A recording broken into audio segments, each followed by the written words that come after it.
Waldo is now live streaming Just Chatting. Elon chooses a side. Biden gives a speech and it's fine actually.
Getting started in just a few min. Toss any stories you want to talk about into the Discord.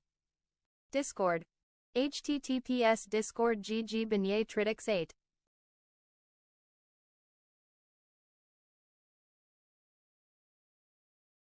Getting started in just a few min. Toss any stories you want to talk about into the Discord.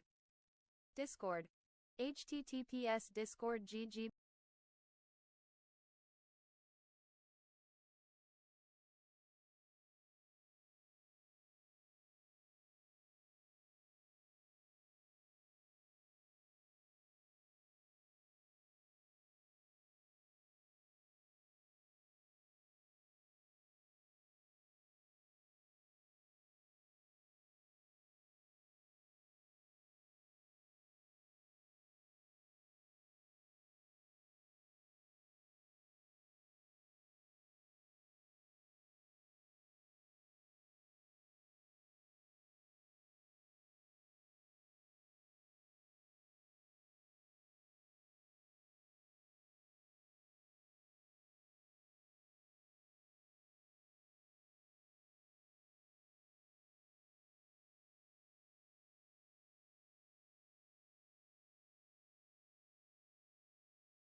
The Bark Boys are back.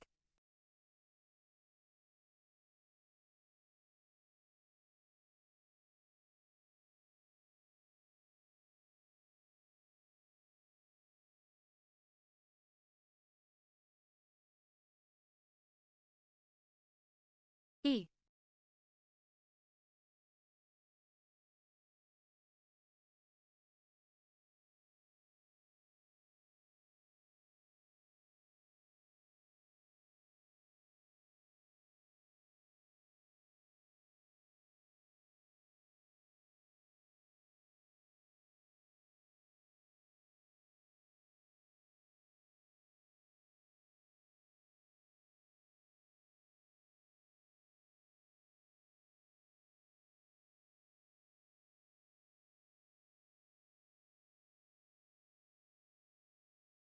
I will grab Bobo for stream start.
Hello.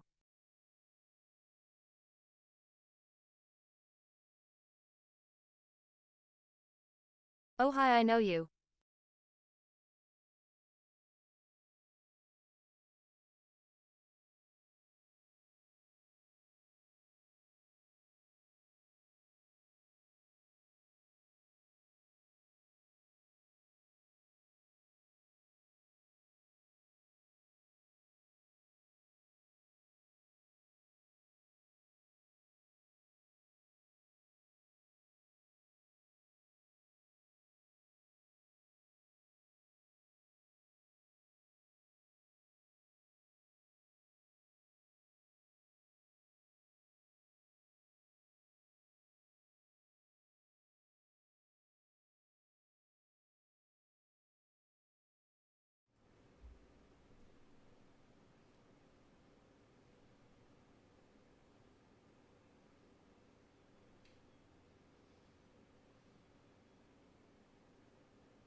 Oh, hi. Hello. How you doing? My name is Waldo, and I'm here to feel the puppy dogs with you.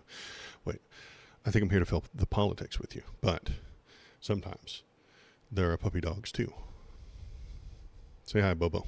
He's been on a wild adventure over the past couple of months, but he is here, he is back, and he is barking up a storm, aren't you? Yep, barking it up. And I don't think KBP is here right now. It's a poor guy. Poor guy. He loves this little teddy bear, but he's not here. Say, um, say hi to KBP. Say hi. Oh, a bark. And he's off. to go. Doing good science work in the Arctic. Yeah, he was doing science work in the Arctic. So that was what he was up to. He was on a NOAA vessel trying to cure climate change and repair our world.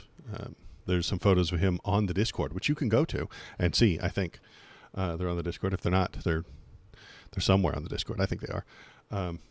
He went to the Arctic and tried to repair the damage of climate change. He's a very brave dog, and we should all commend him. Anyway, hi, how's it going? I'm going to do a thing that we do sometimes, and that is to hop into the stream channel and say hello to Thomas. I'm going to hop in there right now. Hello, Thomas. How you doing? Uh-oh. I see your thing lighting up, but I don't hear you. Oh, okay. Let me double check my settings. Oh, okay. How does he sound to you, Shinsinto? Is he too loud, too quiet? Is he good?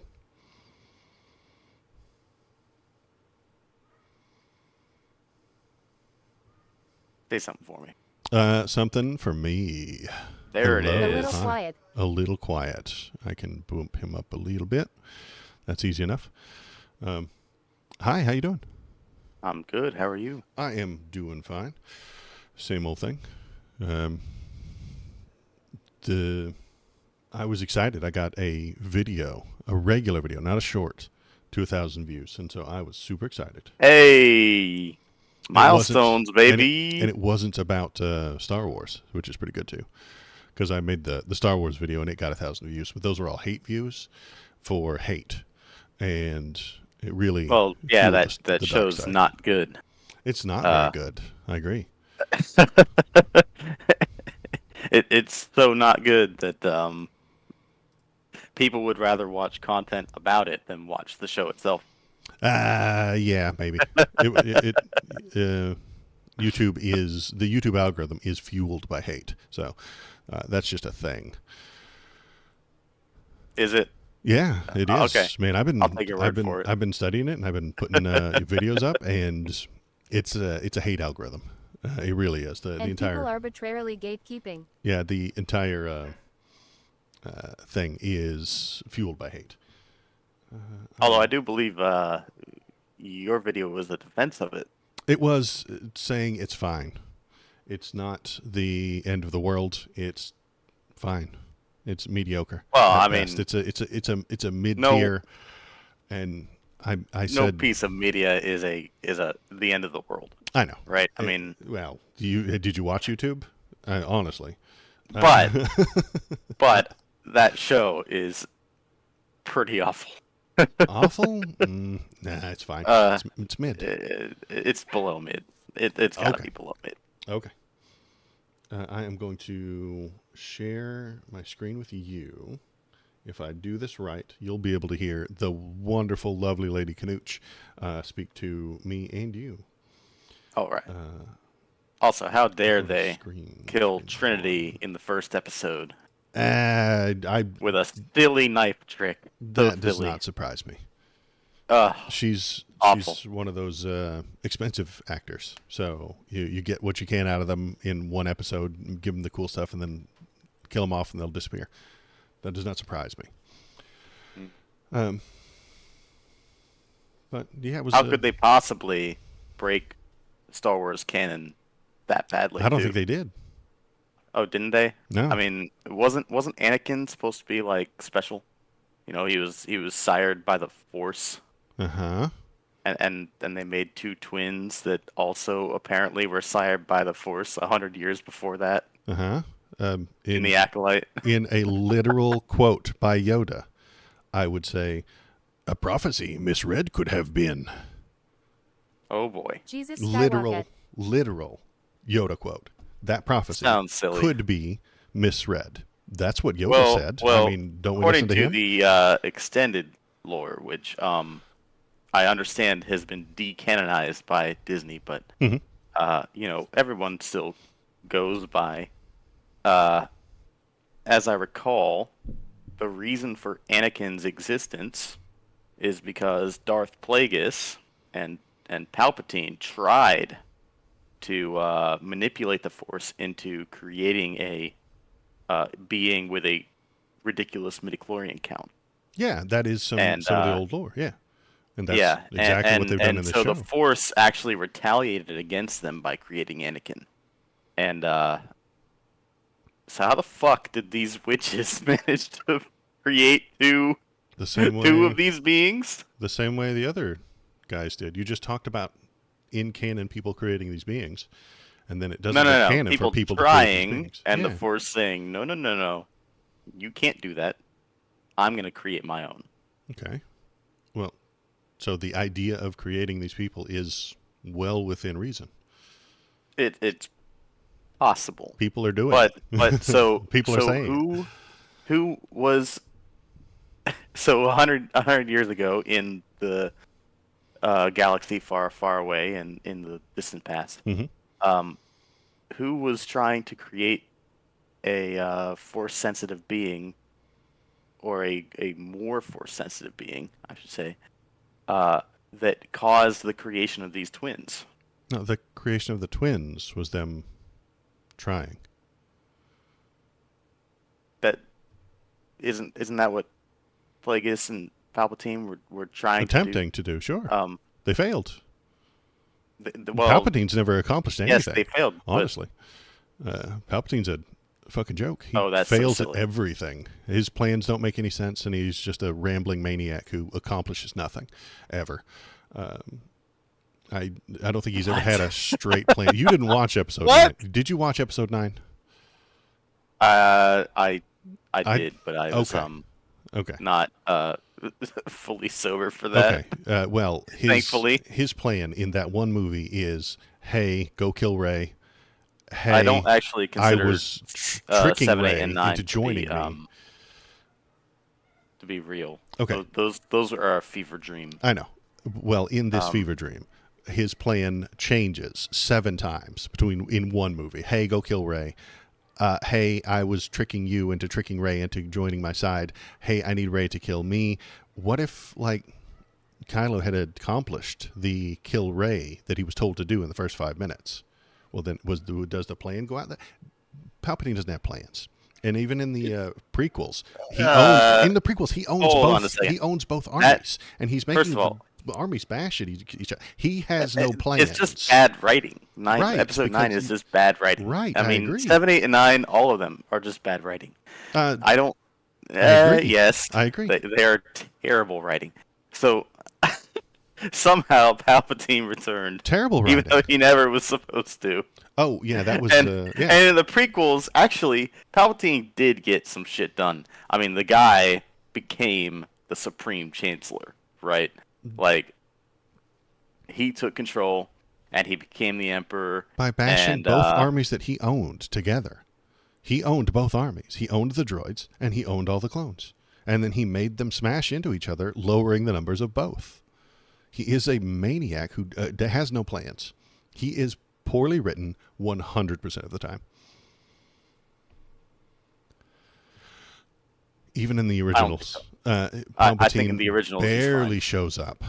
He wants to kill Luke, but then he doesn't, and he wants Luke to kill him, and then he gets thrown in a thing, and he's bad. Whoa, he's a bad character. He's written poorly. He's written poorly. Terrible mischaracterization of that character. I do not like Palpatine. I've never liked him. He is I think you're not supposed to like him. He's a piece of shit. He's not a good. Bro, I love he's villains. An evil bastard. I love villains. Look at all these villains I have behind me.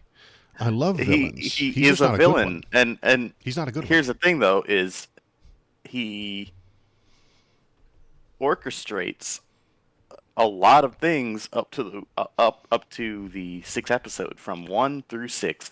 I'm suggesting that he doesn't orchestrate anything properly. Anakin to the dark side. This is you. Creates Darth Vader. This is you justifying all of these things. He's poorly written. He doesn't orchestrate anything, and you're he orchestrates justifying it in your head. That's what I'm thinking. He becomes the Supreme Chancellor. I mean, he takes power with emergency powers and never gives it back. Not because of his plans. I'm suggesting they wrote that in there and due to poor writing. They just said, hey, we need the bad guy to be bad, so he'll do the thing and then it'll be the thing. How does he get that power? He makes the droid army attack the clone army. Well, he owns both of those armies. They're both his. Why did he need to, like, make them bash into each other secretly? Oh, I missed some Thomas. Appearances. Appearances. Okay. That sounds like bad writing to me. He's in charge of Dooku. Yeah, it's bad. It's a mess. He's in charge of both sides and not in charge of both sides at the same time. He's hiding the fact that he's in charge of both sides so that he can make the two armies smash into each other, and then they're both weaker afterward. He has half a droid army and half a clone army at the end. I mean, had he been smart and actually Machiavellian, he'd be chancellor and have two armies. Okay, not half and half. No. Third-party chess. So, third-party chess. I'm pretty sure that Palpatine, in at least the development of his character, is supposed to be based on like Hitler, right? Right. Now, in order for Hitler to invade, oh fuck, who was the first person? The Rhineland or Poland? Yes. He manufactured a crisis, right? He sure had a border that was supposedly invaded and attacked, and people were killed on the border in some town, and that was what he used as his casus belli to start invading Poland. And so he didn't have two secret armies. It's the manufacturing of a crisis that I'm pointing towards, right? Okay. So that he pointed towards a crisis that he himself manufactured in order to justify the invasion of Poland. In the same way, all of Palpatine's behaviors with the two armies is he's manufacturing a crisis, and that I mean that's the whole first three movies, the 1, 2, and 3, is Palpatine manufacturing crises so that he can become the Supreme Chancellor and take total control. Okay, I don't buy it. I don't think that he did a good. I think that it was pencil whipped. It was poorly written, and we had a thing that we had to get to, which was him taking over, and so they just did silly things until they got to the point. I don't see how he manufactured a plan. It's just maybe storyboard isn't the right word. I think it's laid out badly. It doesn't make any sense. Prequels may not be extremely well written, but they're better than the fucking Acolyte. Most Star Wars isn't. No, they're not. Absolutely not. I watched them the other day with my kid, and they're awful. So it was a whole Death Star full of crisis actors. Crisis actors in the Death Star, that's right. Most Star Wars is mid. Most of it is. Really, honestly. It always has been. We just revere it. And I comprehend that. I recognize that about myself. I recognize that some of these movies are really bad, but I like them. They make me feel good. And so that the OT is pretty good. Except for those before Episode 6 has some problems, but it has a couple of issues. I agree. And even then, Ewoks are not that bad, honestly. But the entire army being beaten by tiny little guys in fursuits. It's very strange. KVP is trying to stir up trouble. No surprise. Most Star Wars is. There's no way you love the Acolyte. Nobody loves the Acolyte. You know, Rotten Tomatoes had to remove audience scores because they were over the Acolyte. Because they were. Give me a fucking That's break! What they were because doing. The show sucks. Then why and did everyone it have a higher said score so. On the? This is episode 8 all over again.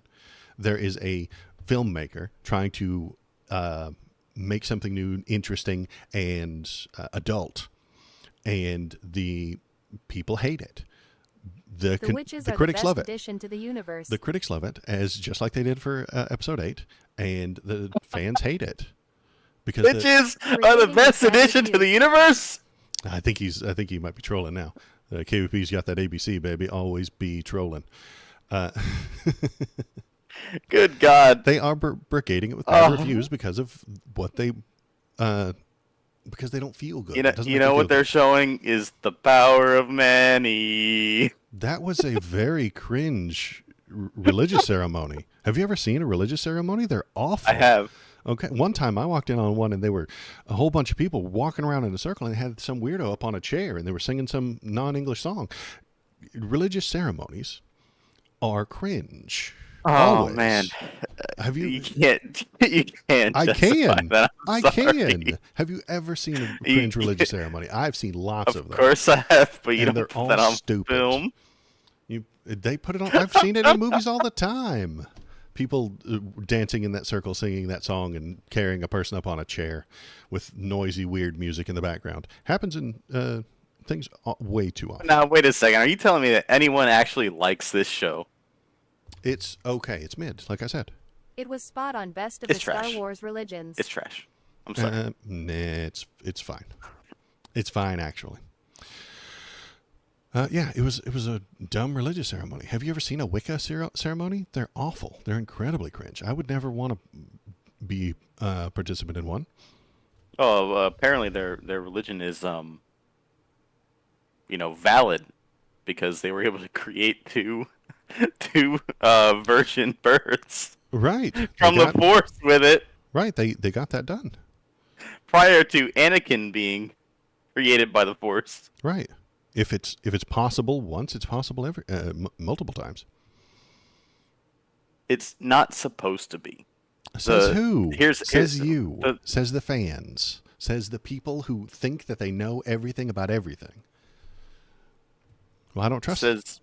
Says the people that know Star Wars. I mean, it's not everything about everything. It's people that read the books, people that watched all the movies and all of the TV series. All Star Wars is meh. Annie's mom was a secret witch. It's literally lore breaking. No, it's not. It's possible. Lore expanding. Also, it's saying that other people could. Hold on a second. Mm-hmm. Wait a minute. You're telling me that these witches are so powerful, and they have their own conception of the Force. They're so powerful, and yet all of them died in some random fire. They didn't die in a fire, you maniac. They got killed by the Jedi. How did you not pick up on that? That's the other thing, that people are so out of their minds, they're not picking up on it. Remember Broom Kid? You didn't even know Broom Kid existed until I pointed it out to you. I remember that. That was 2 years ago. You were so... What? Broom Kid. You didn't even know Broom Kid existed. I picked up on Broom Kid right away. What are you talking about? I kind of remember. In Last Jedi? Yeah. Yeah, I kind of remember you not knowing who or what Broom Kid was, and then I had to explain it to you. Oh, no, I was upset about Broom Kid. Okay. All right. Wait, hang on. Let's not go back to 2 years. Let's go back to a week ago. They didn't die randomly in a fire. The Jedi came in and killed them. That's why she's mad. That's why the character is angry. The Jedi killed all those witches. And that's why they feel bad about it. That's why Homeboy is repenting, because he killed all those people. And he feels bad about it. That's why he's sitting there meditating, trying to get over his guilt. He murdered them. Talking about the guy that drinks the poison? Yeah, he murdered them. He murdered those witches. They didn't see a fire and fall over dead like fainting goats or something like that. They were murdered because the Jedi wanted those children, because they fit within a prophecy. Oh great, now slave kids get Pretty force sure powers, Thomas. they died in that fire, and also that guy drinking the poison was fucking atrocious. How was that atrocious? It was fine. You want to complain about the fact that she went snuck to kill into the room. Oh, okay. She snuck into the room. She went to kill the guy, couldn't, left, and then and it's like, oh no, you can't kill that guy with normal weapons. Here's the poison, because he won't let let him you. take the poison. Because he wants to atone for his crimes. He feels bad for what he's done. Her stabbing him to death doesn't make him feel better. Him willingly, intentionally atoning for his crimes by taking his own life makes him feel better. It's so fucking silly. How did you not see that? Like, that's what I'm saying. A lot of the people on YouTube didn't even see that as possible. They don't get the Powerful what stuff. See, that is powerful stuff. That is what the author, that's what the auteur is trying to convey to you. But you hate messages. You hate it when media has messages. So he's in full control I teared up. of the force field that's around him, right? Yes. Okay. What is the difference between lowering the force field and letting her stab him? He does. Versus that's a dark side taking. move.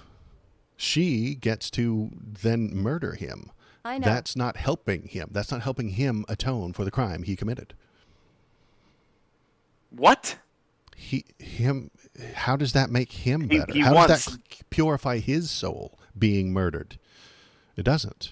He drinks the poison.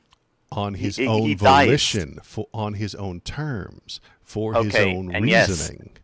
That atones him in his imagination. Sure, except for the fact that he controls the force field. So Yes. lowering the force field in the first place would serve the exact same purpose, to allow her to stab him. Her also, stabbing him is not a peaceful act. Her stabbing him is a dark side fueled by rage kind of act.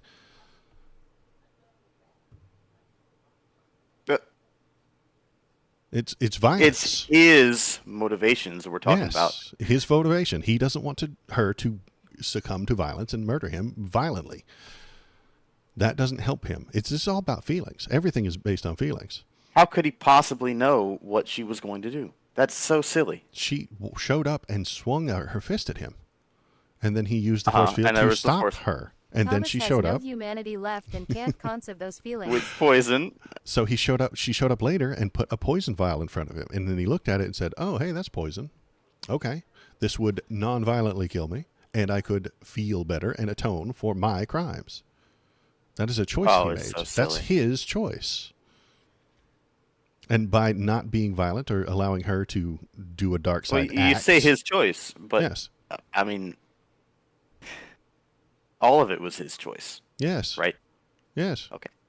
And when he was younger and a Padawan, he killed those women. They didn't die from fire. He killed the witches. And he feels bad about it. He is trying to atone for those crimes that he committed. Also, one of the other Jedis from the same incident was killed by an assassin fitting her description. How come he didn't like just talk to them? Or talk to them about what? The witches? The first time she came around. The witches or the twins? Sorry, I said them. I meant her. Okay.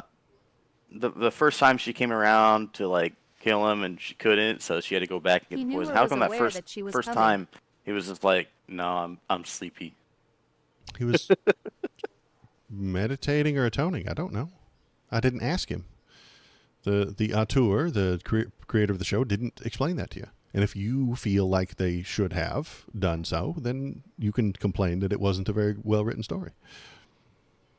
But I get what the author is trying to tell you. That's what I think the difference between the audience score and the critics is. The audience wants to be told the thing. The critics, and the reason they like it better is because they are like, what is the author trying to tell us? And then you look for the meaning and stuff like that. You were supposed to add your own feeling in there. Maybe I should frame it better. The audience members on the Rotten Tomatoes that bomb these things want to be told. It's not review bombing. Stop. And it is absolutely review bombing. Dude, did you watch YouTube? I got 1,000 hate views I got on my video that no one listens to what I had to talk about. They were all maybe I can because look at people the just analytics. don't like it. Why do you call that review bombing? They went to the website intentionally and intentionally put very, very, very low scores, so much so that the Rotten Tomatoes people took it off, like you said. It's not organic. The Rotten Tomatoes people doing that is not the result of the low scores. It's a result of pressure from the major media corporations. How could you possibly tell me that review bombing implies a directed campaign? Were they? Flash mobs. No, it doesn't. Was this some like Coordinated? No, it doesn't have to be organized, coordinated. coordinated? No, it Doesn't wasn't. have to be. It It's doesn't have to because be. the show sucks, You live in a and world people of went mass and reviewed media. it poorly. Okay, and my video on it got hundreds of downvotes from people who didn't watch my video. Is that a review bomb? They read the title. It said it's fine, actually. The title of the video I made was The Acolyte is Fine, and Star Wars has always been political. People who did not watch that video, because I can look at the analytics, gave it a thumbs down because of the title. They heard that they were supposed to dislike these things. They review bombed me. That's what I mean by review bombing. I don't suggest that there's some nefarious Palpatine-style person sitting atop a complicated network of informants telling people to go and put bad reviews. No. I think that the algorithm feeds them stuff in YouTube that says, hey, we don't like this. Hey, it's lore-breaking. It ruins Anakin entirely. And then they like those creators. And then they go from that creator to the Rotten Tomatoes and give it a lower score. Review versus views, I am sure, are unbalanced. Okay, so your argument is that the low score is people who have never actually watched the show and don't like it because of YouTube critics, and so they go and review it poorly because of YouTube critics. Yes. Okay. Correct, they heard it's woke, so they reviewed it. They heard it's woke, and then they just attacked it. No. Not because it's woke. Yeah, that's what they heard. And then they most went there. YouTube critics don't even review it on the basis that it's woke. It's because it's No, not critics. I'm talking Like the that, audience. many The of audience books score. in the libraries. The audience score is what bombed. It got bombed, not the critic score. The critic score is critics looking at it and pulling it apart and doing the critical thing. On what basis would you call it woke? I didn't. The internet Or did. would they YouTube call did. it woke? Let's I don't say know. on They what basis make it would they up call all it they woke? want. See, I think you're making up the victimization of this show in the first place. That I can't go onto YouTube right now and type the word woke acolyte into the search bar and find thousands of videos calling it woke? Because I think I can. Is the show not below average? I mean, From gleaned from the awful forums was two lesbians making a baby. I feel offended by it, and it I has don't nothing to understand do with. what you're getting. It has nothing to do with it being woke, and most of the criticisms I've seen have nothing to do with it being woke. Okay, well, then you need to. Then I'm glad that you avoid that part of the internet. There are thousands of tweets talking about how it's two woke lesbians making a baby, and it's woke now and it's political. And there were hundreds of YouTube videos that I kind of scanned through and perused that were complaining about how Star Wars is woke now, and they got this lesbian director who has ruined Star Wars and killed all the canon and replaced it with women.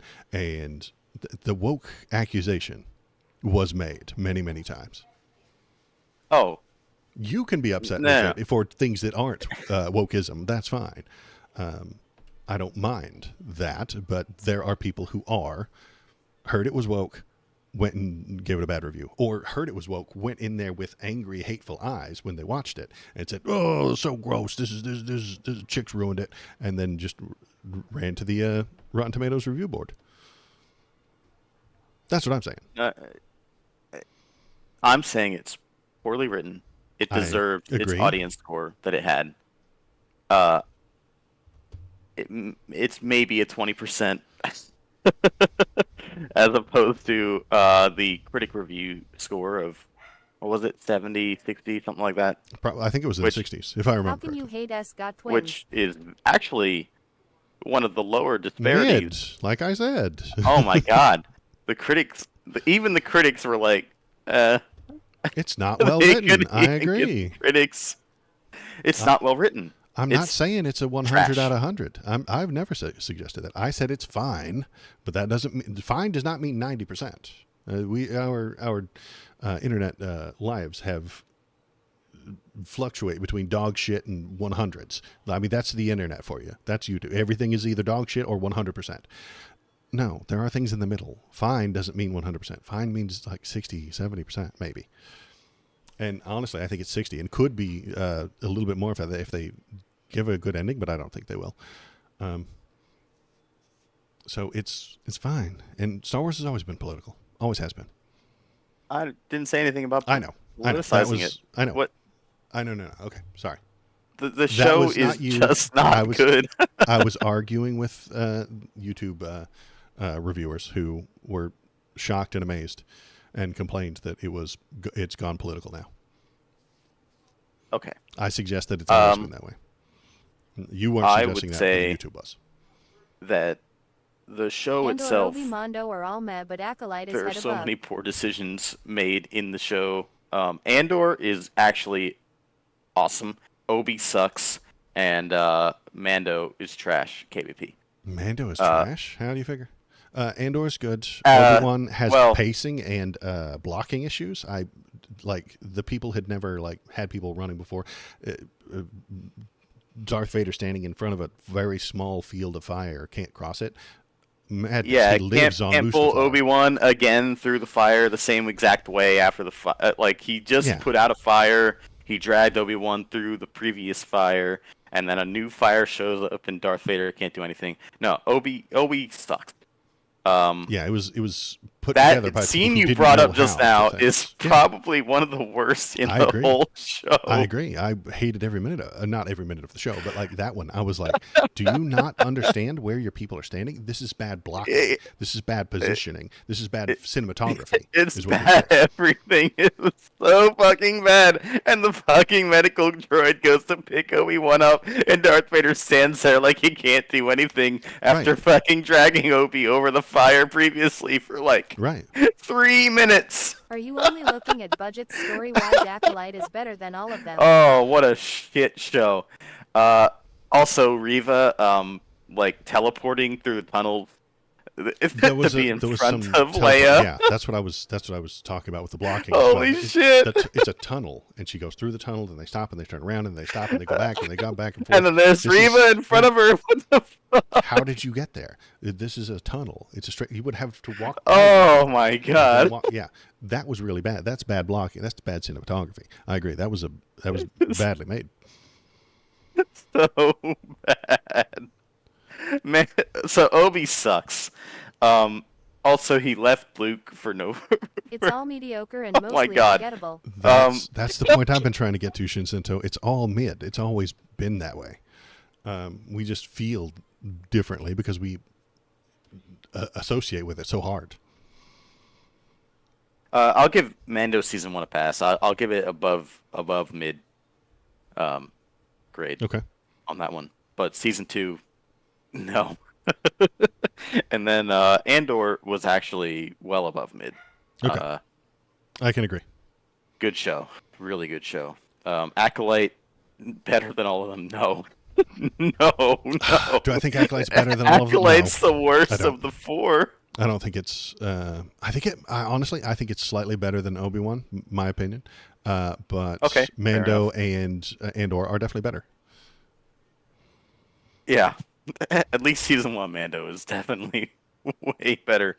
Boba Fett sucked. Boba Fett was real bad. Yeah, I agree. It was just a mid-season Mandalorian. I think they realized that halfway through the it was book of Boba. Amazing how there were 2 episodes in that season that were just Mando. I think they recognized that about halfway through. They were like, this is bad, you guys. What can we do? Well, let's put more Mandalorian in it and less Boba Fett. Oh, man. Okay. I'm ready to talk about something else. Okay, let's do the politics. How's everybody doing today? Thanks for coming in. If you're watching, hop into chat. Tell us what you're feeling. Tell us what you're thinking.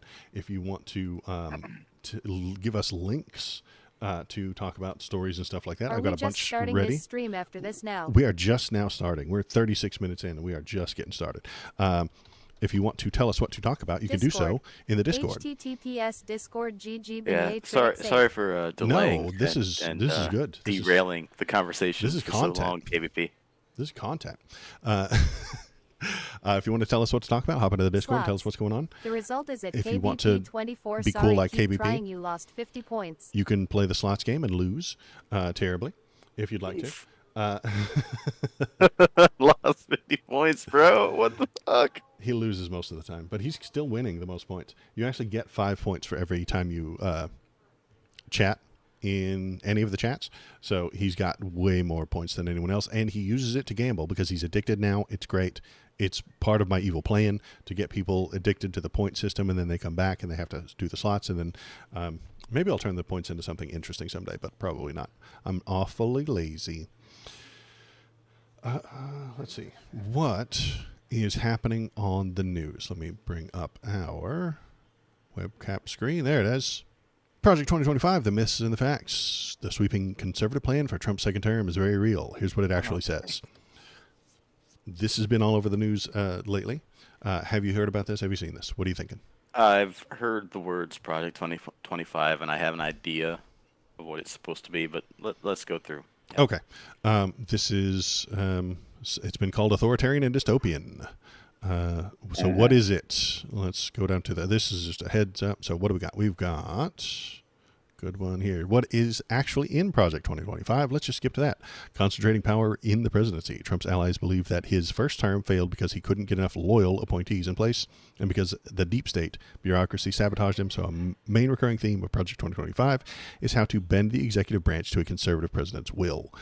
A quote from it, a president today assumes office to find sprawling federal bureaucracy that is all too often is carrying out its own policy plans or preferences, or worse yet, the policy plans and preferences of a radical, supposedly woke faction of the country. The modern conservative president's task is to limit control and direct the executive branch on behalf of the American people. That is a unfortunate name for the former OMB director. Yeah, Mr. Vaught. I'm sure Mr. Vaught. Nothing will ever make you worry about that. So Mr. Vaught wants more power for the president. Do you agree? Yeah, I would. I'd agree with that. And I also agree with the sentiment, though. The executive branch is supposed to be under the president's control. Mm-hmm. And if you have people in the executive branch that are entrenched there, it sounds a little silly that those people would be impossible to remove and replace.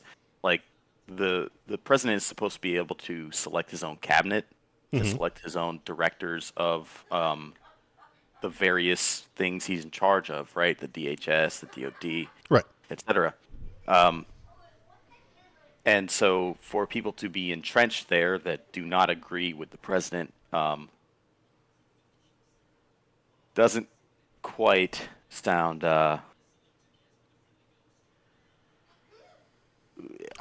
it doesn't sound like the president has control over the things he's supposed to have control of if people who are entrenched there are able to stay. Entrenched is the wrong word. They have careers there. The EPA has someone who's really smart at air pollution. They have a degree in environmental science, and they know how air pollution operates. And you keep them around because they're really smart at it. One way or another. It's not entrenched. Hold on a second. I think you're putting a negative spin on something that is just normal and intelligent. It may be normal, but there are certainly different. Even there are differences in opinions. So, like, you and I both agree that air pollution is bad. Great. Right, and also we both agree that carbon in the air is a problem. Okay, great. Right? Do we both agree that Donald Trump doesn't know a fucking thing about it? Sure, but hold on a second. So, you and I disagree on the solution to this problem. So, or how much money to spend on that problem. Sure. Or how much money. So, the solution from the left typically is we need to reduce carbon carbon emissions, right? Okay. Whereas I've proposed in the past on this stream, we need to improve our carbon capture technologies, right? Okay. There are two separate fields of thought there, right? So you're focused on reducing carbon emissions, and I'm focused on carbon capture, Do both. where we could do both. I'm on board for And doing both, and the EPA would be on board I for get doing it, both. but there is certainly a divide between the two of us on that subject, the same way that a president who is on the left would keep the current EPA person versus a more conservative one would replace them with someone more focused on the carbon capture side. No, they're going to right? replace them with people who are loyal to Donald Trump. They're going to replace them with people who say nice things about him on Twitter. They're not going to get new, different thinking scientists. They're going to get loyalists. They're going to get party loyalists. That's what I'm worried about. I don't think Donald Trump gives a flying fuck about the science or the officers or what degree someone has. They're going to fill it with people who agree with him. That's what makes me nervous. Is the new EPA chief, just like Betsy DeVos, was not someone who should be in charge of the education department under Donald Trump previously, because she owned and profited from private schools. That doesn't make me think that she has public schools' best interests in mind. She's going to take from them and give to the thing that she owns. I mean, if I owned stock in Exxon, should I be in charge of how many parts per million carbon is released into the air? Wouldn't I be at a conflict of interest there? I mean, certainly, but I don't know. Maybe I'm a little naive about people's motivations then. And maybe and it's entirely possible that I'm forcing this on them or assuming that that's what they'll do, but that's what I assume they'll do. Let's keep reading the Schedule F plan to reclassify tens of thousands of civil servants as political appointees. Oh, and you got to put that back Oh, on yeah, screen. you're right. Good call. Yep, I'm so bad at this. You think I'd be good at it by now, but I'm not. Let's see. Schedule F plan to reclassify tens of thousands of civil servants as political appointees. These are the people you were talking about. Who are entrenched. I think that's the wrong word, but okay. So they could be fired and replaced with Trump cronies. Trump issued this order in late 2020. Well, that's but loaded left language office, too. Yeah, it is. Before it could be implemented, but Biden rescinded it. So Trump cronies could just be people that agree with the executive direction. right, and that could be I mean, this direction. Yes, that's what I'm saying. It could be me forcing this on to them, where they're going to just only hire the smartest and the best. I don't think they are, but that's just my opinion and my worst case scenario. Reconsidering the traditional separation between White House and Justice Department, something that could give the president more direct control over criminal investigations. Installing a vast expansion of political appointees at the DOJ in particular. So yeah, there will be fewer career people at the DOJ that stay for both, no matter who's in charge, and more of them will be picked by the people who won the last election. I don't think that's a good thing. That doesn't suggest to me that they will, under either side, Republican or Democrat, be partisan, or they won't be unbiased. They will be absolutely in charge, put in place by a Democrat, and they will push Democrat ideas, and then they will be removed when a Republican wins, and they will push Republican ideas in the DOJ. That sounds like a bad thing to me. I agree with you in principle, but at the same time, I would say that if the president cannot install their people in the DOJ, then the DOJ is acting as an autonomous entity, which it's not supposed to be. It's supposed to be at the direction of the president in the first place. Well, the president puts a person in charge of it. They pick the head of the DOJ, and that DOJ head I would assume that that doesn't change a whole lot, depending on whether a Democrat or a Republican is in charge. Does the law drastically change when a Democrat gets elected instead of a Republican? It's not supposed to. The law It doesn't, shouldn't. but the enforcement of it does, absolutely. Sure, and that's why you choose the person that's in the head, and they will choose what gets enforced and what doesn't, what gets executed on and what doesn't. Okay, and so changing that person in charge doesn't change all of the people in that DOJ. Right, because they are not doing anything differently. They're doing the same thing exactly. between both don't sides. do anything differently, and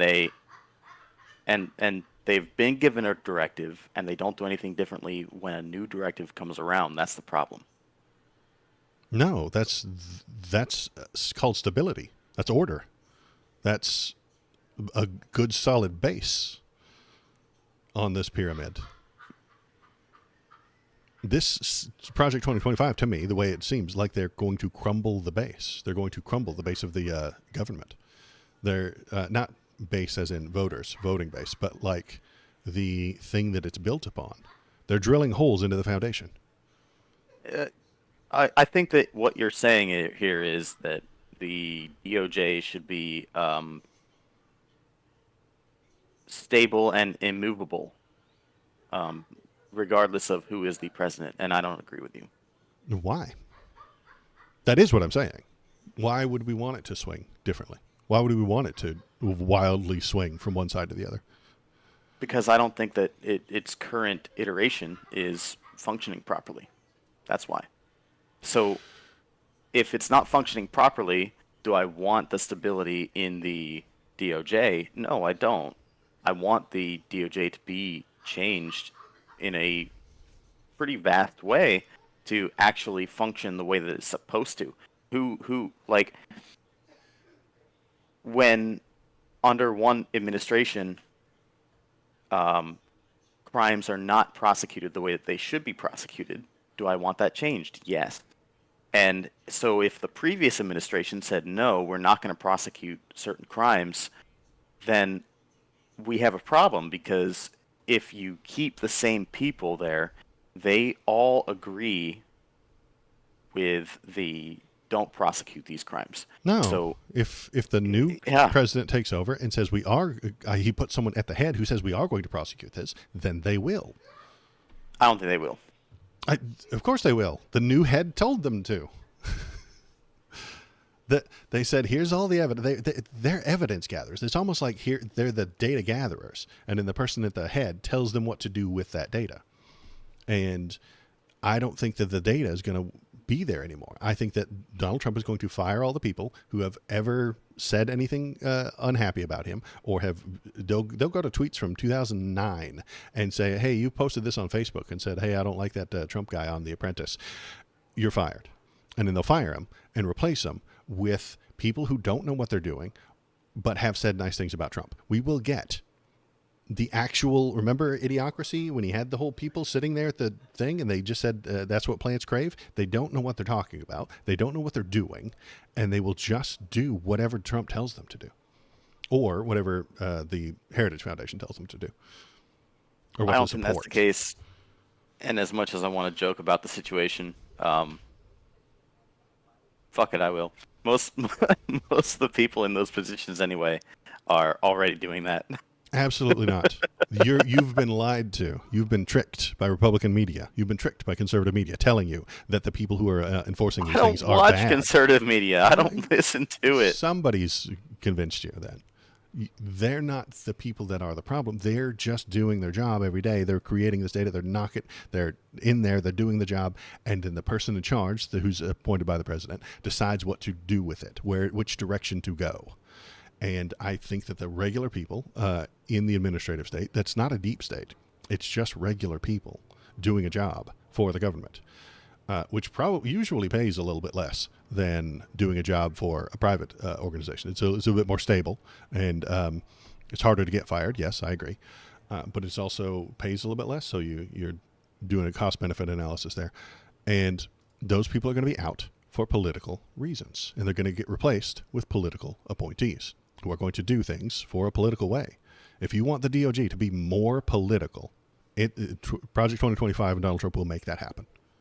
Now, that's not what I want the DOJ to be. Is I would prefer that the office of the executive branch, governed by the president, is more in control of the president. Okay.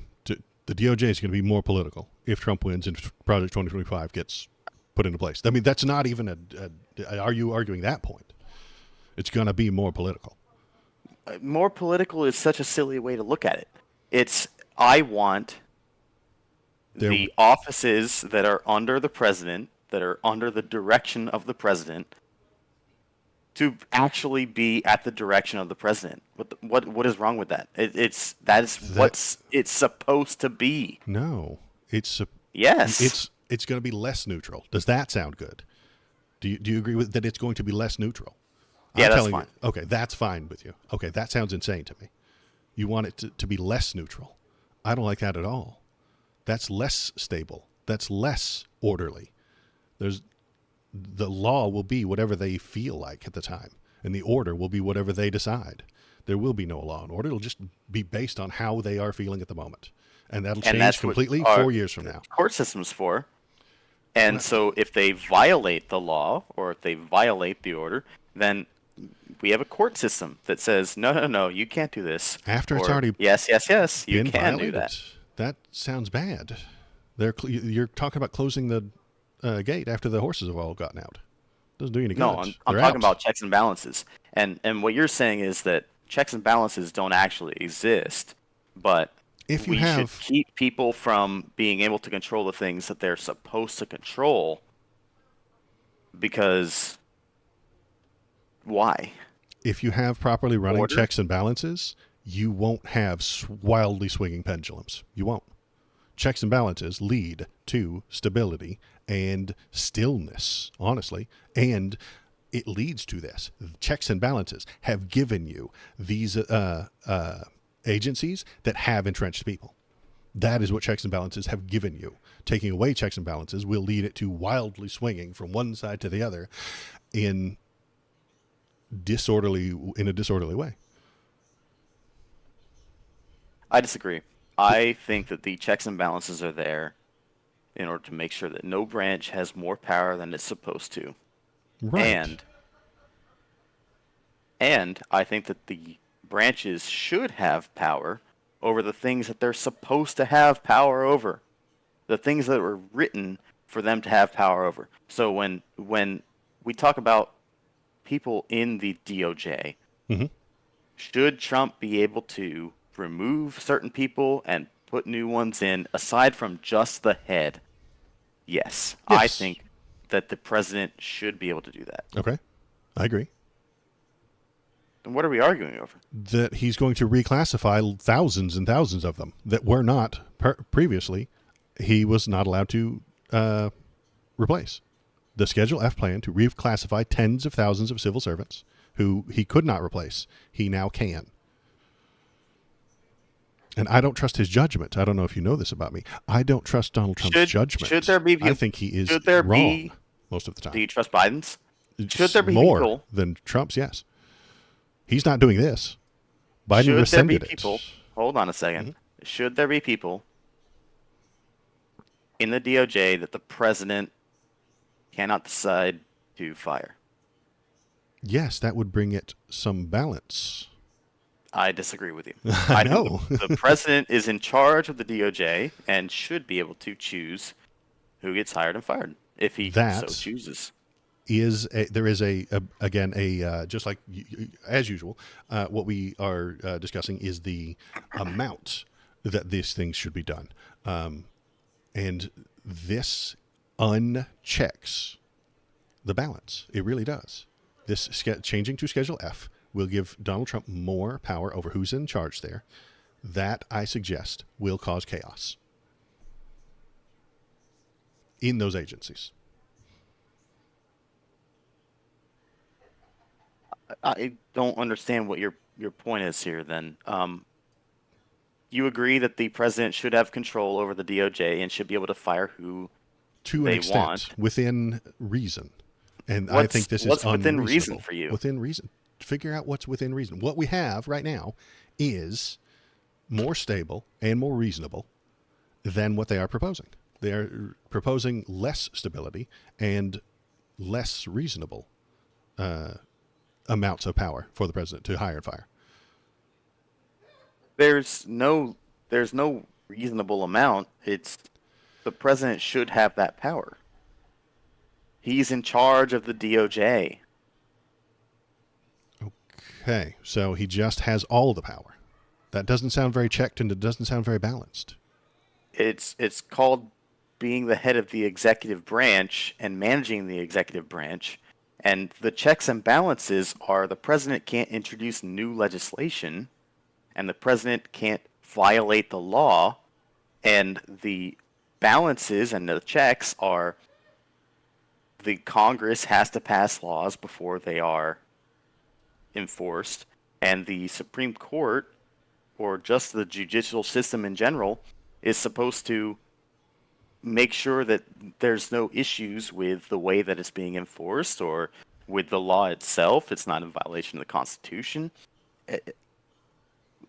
I don't understand what I'm exactly you're arguing here. There will be fewer checks, fewer balances because of this option, because they employ this. Fewer checks, fewer balances, more instability. No.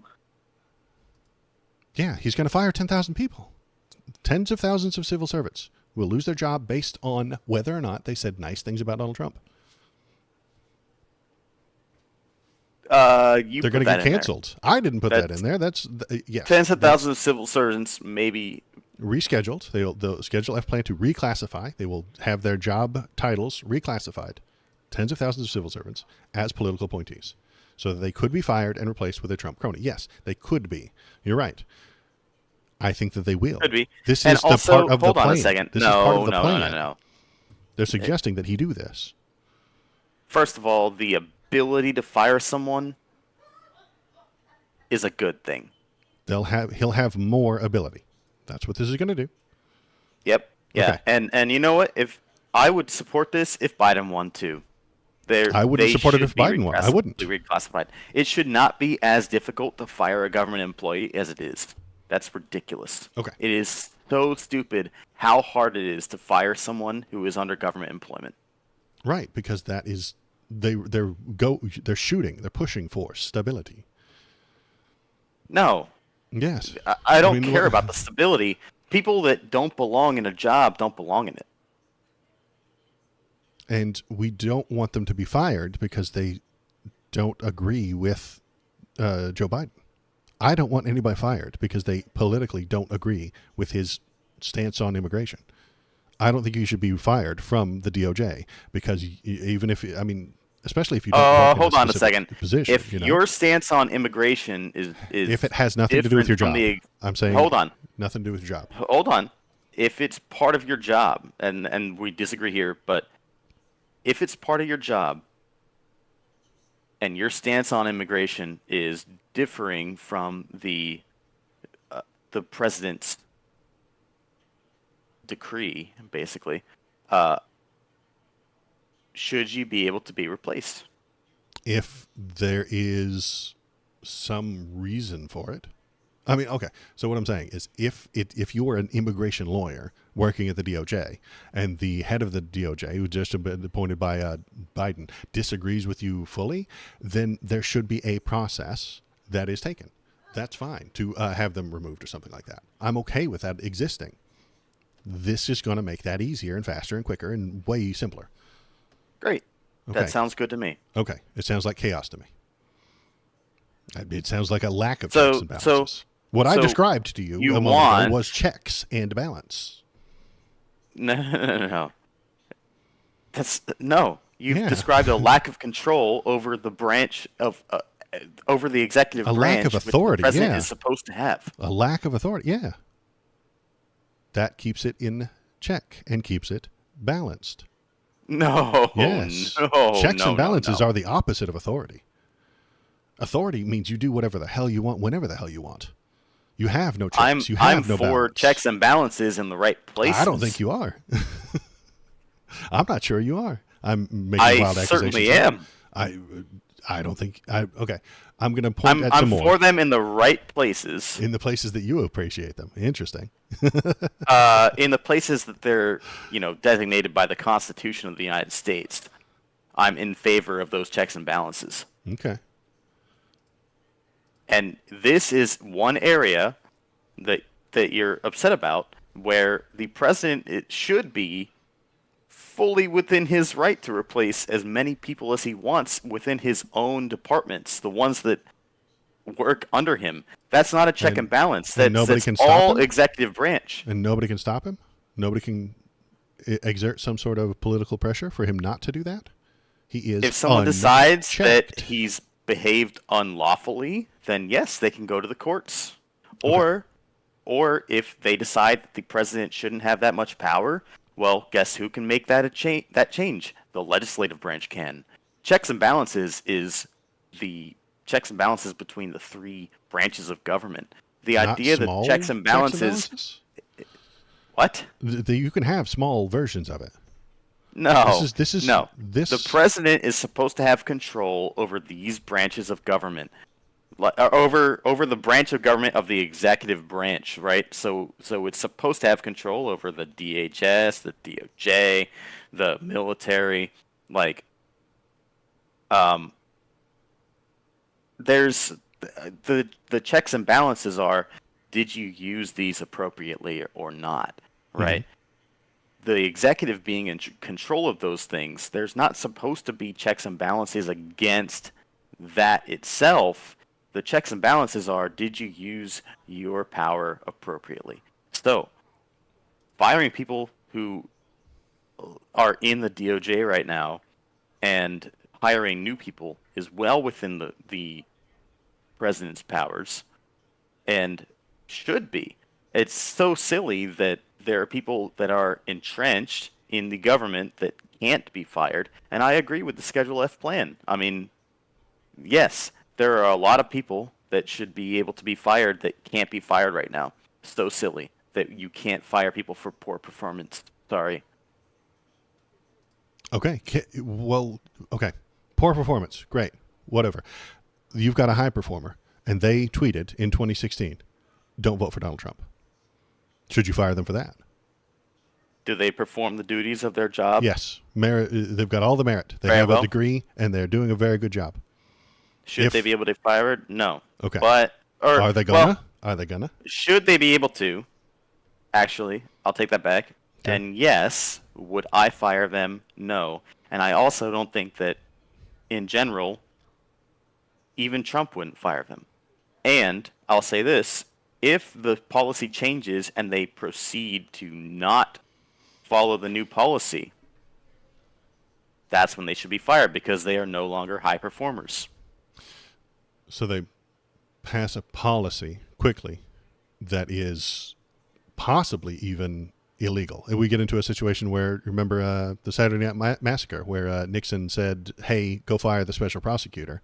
And the person who worked for him said, no, I'm not going to do that. He willingly stepped down.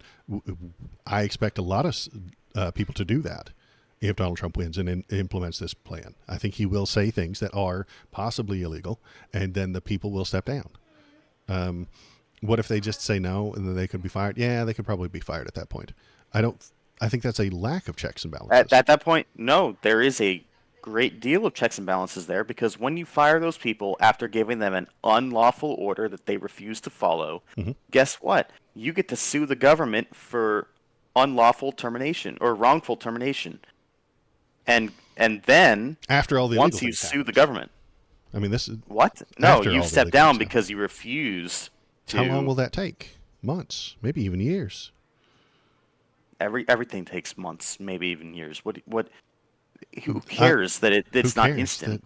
That the things will happen. The Donald repercussions Trump will move will fast. follow. Donald Trump will move fast. The fascists that follow him will move quickly. They will accomplish all kinds of awful things, and then maybe 10 years down the road, we get to sue them for it. That's what I'm. No, the lawsuits are immediate. Wild. It's you hire a lawyer and a lawsuit gets filed in court the next day. Okay. Okay. I am absolutely being hyperbolic here, but that's what I'm worried about. Okay, let's move on to the next one because we've gotten exactly 1 point onto one tab. Expanding White House review of military promotions to ensure promoted officers aren't too focused on climate change or manufactured extremism. That is domestic right-wing terrorism. Or I don't know what he's going for here. This is a very left-wing site here. But I understand expanding that, yeah. White House review of military promotions to ensure promoted officers aren't too focused on climate change or manufactured extremism. There is a very solid, I think, properly functioning right now, military review board and promotions board. I think it works properly right now. If Project 2025 is installed and the people that follow Trump, they'll just pick and choose their own generals. And if you don't politically align with the President Trump, he will not promote you, and he might just remove you from the military. The president has all kinds of power over the military that they don't usually employ. This is one where I think that nothing is changing from the norm. Okay, I hope you're right. Well, you hope I'm right, but go back to the screen real quick. Yeah, good. So selecting people for military promotions has always been one of those things that's under executive direction. Yes, it has. This will making sure they're not focused on climate change or manufactured extremism. That's what their plan honestly says. think this is. That's what their plan says. This isn't a left-wing person complaining about it. This is what's written in Project 2025. They want to make sure you're on that only the right generals get elected. Well, I read the entire thing. It's 900 pages. It's crazy fucking long. But you read this is hell, I read most of it on stream. This is a summary from a left-leaning article. Yes, but it is in there talking about how the Republican president, needs to be more interested in the military promotions and who gets promoted. And they push and suggest that the next Republican president needs to be more political in choosing generals. I don't think this is political at all. I think that the choice of general needs to be less political, which is what this does. No, this makes it more political. No, if you're more focused as a general on climate change than the actual, than the actual performance of your service, the one that you're the fucking 5-star general of, then no, you shouldn't be the general of that service. I'm sorry, but you shouldn't be too focused on climate change. You should be focused on what are our recruiting numbers. Why is it that we have less people in the military now than we have in the last 50 years? Why is it how can we fix those problems?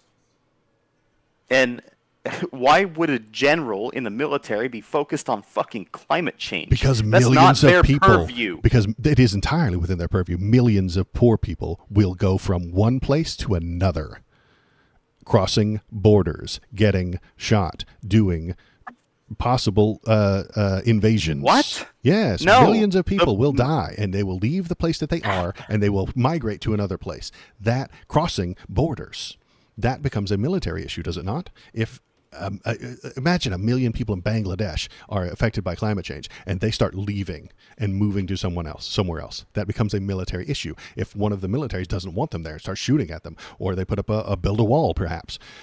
That's such an expanded view of what is a military issue as to make it useless. Again, that's what they were making plans for. They were making plans for this that. Is the general the said, military hey, what are we is looking supposed at? to be the military. They are not climate change officials. And they're telling you the that general the of the military. I'm sorry. When you put someone in charge of a branch of our military, when you put someone in charge of the Army, the Navy, the frickin' Marines, the Coast Guard, the Air Force, what on earth does climate change have to do with what their job is? And the answer is it's going none. to cause global conflict. That's change not will cause their job to figure out. They're not in charge of global conflict. That's exactly what they're supposed to be doing. They're supposed to be planning for what will cause tomorrow's conflict. Tomorrow's conflict will be millions of people moving from one region to another, avoiding the disasters of climate change. That will cause massive global conflict. That's what the generals ought to be paying attention to. But because it started with, hey, climate change is going to make these people move, and then they're going to cross the border, and that will cause a conflict, and that will make this other country help this other country, and then this other country is going to get pissed off at them, and then they're going to bang into each other with their tanks and their Air Force stuff. No. Is a conflict. Okay, hold on a second. But that I'm telling conflict you, started I think with that global people warming. that the generals or admirals of the various services need to be focused on the performance of the service itself, not on outside issues that could cause problems. Their task is to focus on the problems that they are tasked to deal with, not problems that could be a problem later. And the people that are supposed to be in charge of problems later are the cabinet, they're the president, they're the legislature, they're even the judicial branch. They are the ones that are supposed to focus on these forward things.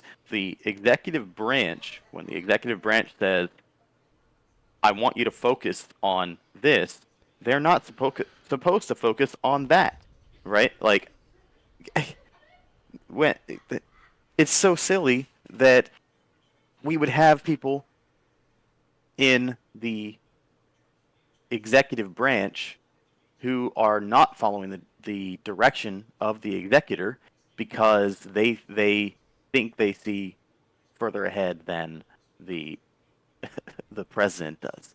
Like, does a general not have more understanding of global conflict? I don't think a general has better. I bet they do. I don't think a general has better understanding of global warming than your average executive branch person does. Do they not study these things? I mean, generals read books about war all the time, and they read books about war. Yes, to prevent. But why would a general be concerned with climate change when that's not their purview? They have told us many times that it will cause massive global conflict. That's what they're telling us. This isn't some random general who's supporting Greenpeace. They've said, hey, this climate change thing is happening because we've looked at the facts. We've determined that it is in fact happening, and it will cause massive global conflict. Okay, and if I were president, here's my response to that. Be prepared for it. Okay, great. Donald Trump's going to fire them. That's their According job. To the 2025, their job is we foresee this, therefore be prepared for it. And you know what? Great. If your concern is reducing the carbon emissions of the military because you're concerned about climate change, instead of preparing the military 100% for every possible issue that comes up, then you're not suited for being in charge of the military. That sounds like preparation to me. How is that not preparation? Lower your carbon footprint so that you will cause less climate change and less likely giant global conflict. That's not the job of the people in charge of the military. Great. They'll be fired. Their job is to be fired ready for because they said the conflict. They'll get fired. They'll get canceled for saying climate change one time 7 years ago. And they'll be replaced with Michael Flynn. Michael Flynn's going to come back. I'm prediction time right now. If Donald Trump wins, he makes Michael Flynn a 7-star general and puts him in charge of all kinds of shit.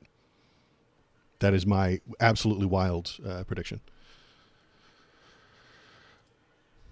Yeah, I remember Michael Flynn, but I don't remember anything about him. That's fine. He's a QAnon fucking lunatic who was indicted for, and I think found guilty of spying for another country after being a general. He is a spy. Here's what I want the people in charge of the military to do. I want them to focus on making sure that their branch of the military is the best prepared branch of all time. I don't want them focused on climate change. I don't care. How do you prepare if you're not looking to the future? You have to look into the future and make guesstimates and predictions about what will happen tomorrow if you are going to prepare today. you prepare for the conflicts, right? You have the best fighting force you possibly can have. That's the military's job, is to have the best fighting force.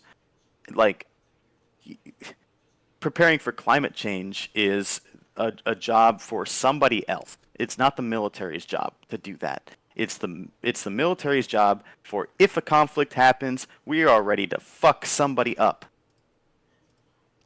Can they And not if prevent something? if the reason for having to fuck somebody up is because of climate change, that's not the military's job. All right. Seems short-sighted to me. It's not short-sighted. It's a matter of who is in charge of what job. The military's job is to defend us. It's not to sit there and fix world issues. What if they told you what the world issue is? I'm telling you, Donald Trump is going to fire generals for saying global warming will cause these million people to move.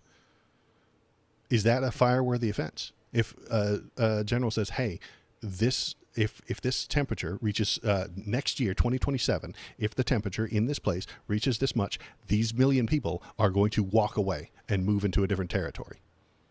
It depends on whether or not the military is actually prepared or not to deal with that problem. You can have foresight and say, hey, this is going to be a problem, but at the same time, your primary focus should not be on, hey, this is going to be a problem. The primary focus is if this becomes a problem, we are ready for it. We are ready to handle it. Your force has got to be the best force in the world, as far as you can possibly manage to make it. I'm not arguing with you. I'm arguing with them. I think Donald Trump is going to hear a general say the word climate change once and fire him because he is so political, so ideological. Donald Trump is the most political thing to ever exist. He is the most ideological thing to ever exist. And Project 2025 is calling for him to have more power to do that. He's having more power to fire and hire generals. I don't think that's a good idea. That will lead to wild swings. Again, less stability, more wild swinging. I think that the president should be able to pick his generals. Okay, that's fine. You can have that stance. I think that leads to less stability. That leads to a left, right, left, right, left, right, wild pendulum swing. Maybe. Let's see. Number 2. We're on number 2. Longtime conservative priorities. The vast majority of Project 2025's policy plan is focused on long-standing conservative priorities, with some tweaking and illusions for the Trump era. Though some are indeed quite extreme, they're not all new or specifically tried to Trump. Education, eliminate the Department of Education, give every parent a voucher-like option they could use to send their child to private school, zero out federal funding to low-income schools over the next decade, greatly cut wasteful school meal programs, and end Biden's student loan forgiveness programs. Okay, so that's their plan. That sounds impossible. I'm not even going to entertain that. Sounds like a nightmare. This is the plan that in the 900 pages got condensed into this sentence. Anything here you like? No, and I don't think that is even possible. It won't happen under Trump's presidency. They won't get rid of the Department of Education, even though he's promised to do exactly that? He promises a lot of things, and that's one of them that's not going to happen. Okay. And every presidential candidate promises a lot of things. Okay. That won't happen. I don't think that any of that education, like the whole paragraph, is just not happening. Okay. Sounds good to me. I don't want any of those things to happen. Energy and environment, deprioritizing fighting climate change, repeal Biden's clean energy subsidies, further unleash oil and natural gas production, roll back various environmental regulations. So this is what the Project 2025 calls for Donald Trump to do. Yeah. I agree with most of this. Okay. As far as fighting climate change, I've sent you the links to various technologies that can fix this problem in the first place. No, I don't think they can. You have sent me those things, yes. Who's going to pay for them to do though? That's the issue that I have. I would subsidize those. Subsidize those. Have the government pay to capture the carbon after the fact, but you can't pay have the government pay people to prevent the carbon. That's madness. That's the thing that the Dems want to do: prevent people from releasing the carbon to begin with. Well, you can't, and we In don't even fact. make up. How much of carbon emissions does the United States make up in the world? Not as much as the whole rest of the world anymore, because we've already become what's the word? Modernized. We're pretty damn efficient, I would Right, say. we are more efficient than a lot of the other peoples. Yes, Because we are a developed economy. right. And a developed economy is pretty efficient when it comes to carbon emissions. When we talk about deprioritizing fighting climate change, it's more about, are we the problem? The answer is no. At the same time, I would never tell a developing economy, hey, you guys, you can't use oil the way that we did because it's bad for the environment. Sorry, you can't. You just can't. Fighting climate change from the perspective of the United States, even if the United States ended all of our carbon emissions next week, we still wouldn't be on track to reverse climate change due to carbon emissions. It's like totally ridiculous that we have as much against climate change as we do in our own country when our behaviors do almost nothing to change the situation.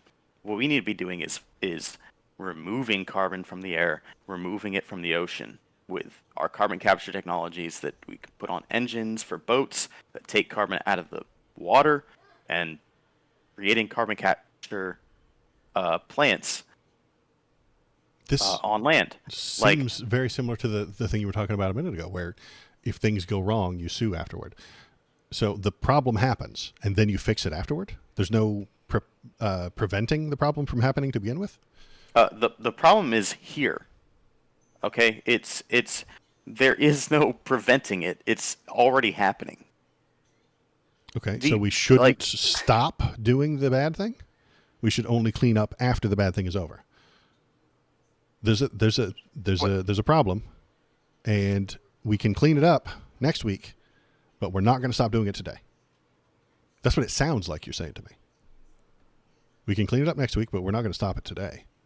Well, when you cook a meal, you dirty some dishes, and then after you're done eating and you're done dirtying the dishes and whatnot, you go and you wash them. Yes. Mm-hmm.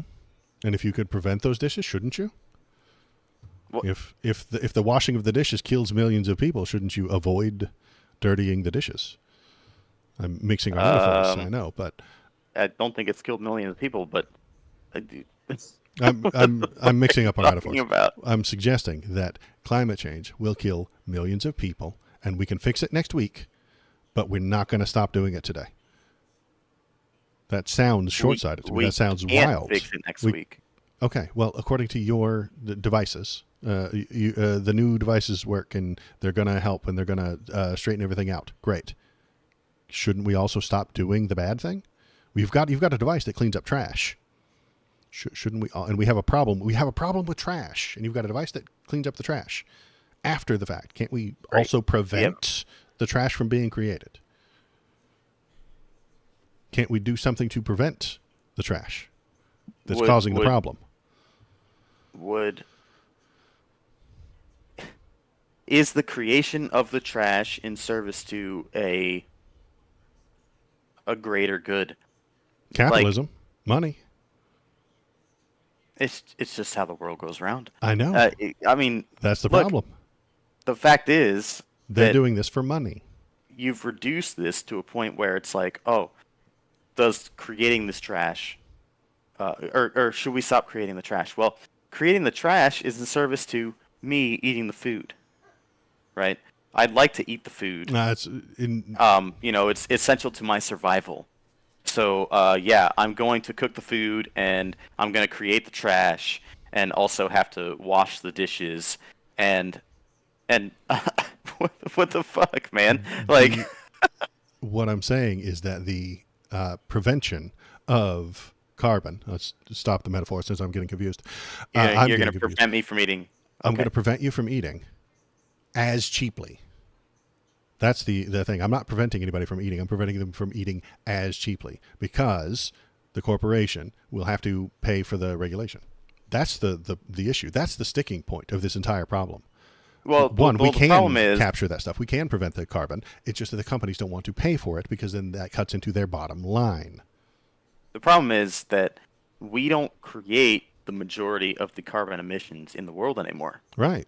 We've already reduced our carbon emissions to a significant degree to where the developing nations in the world are the ones that create most of the problem now. We are going and to I'm not show about them to a tell better them. way. Why not? I'm not. Well, hold on. I'm not about to tell them they can't do that.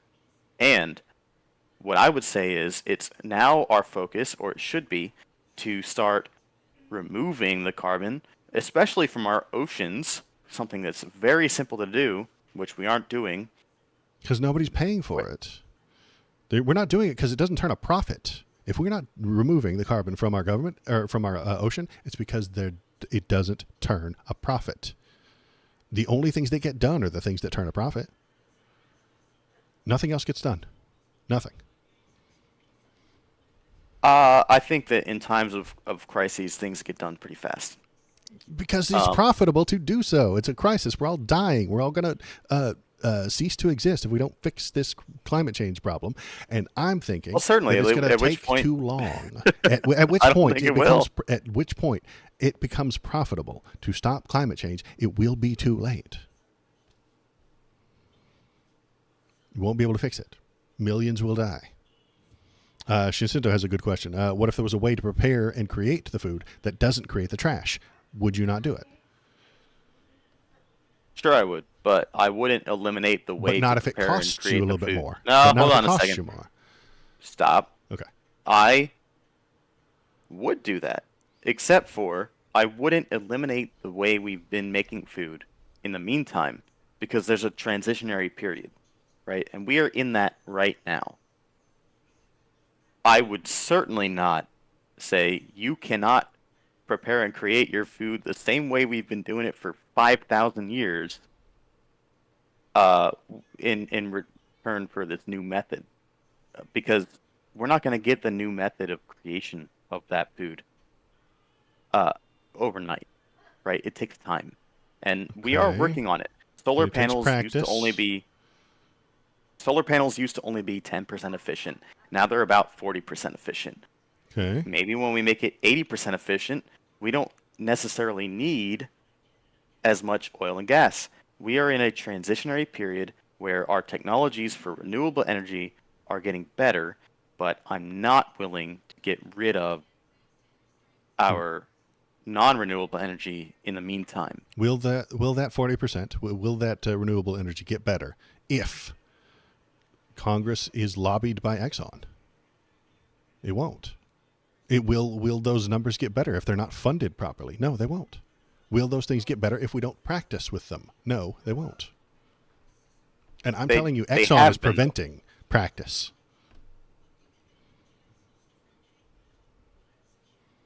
For profit. We can't practice with those things because they get shit on.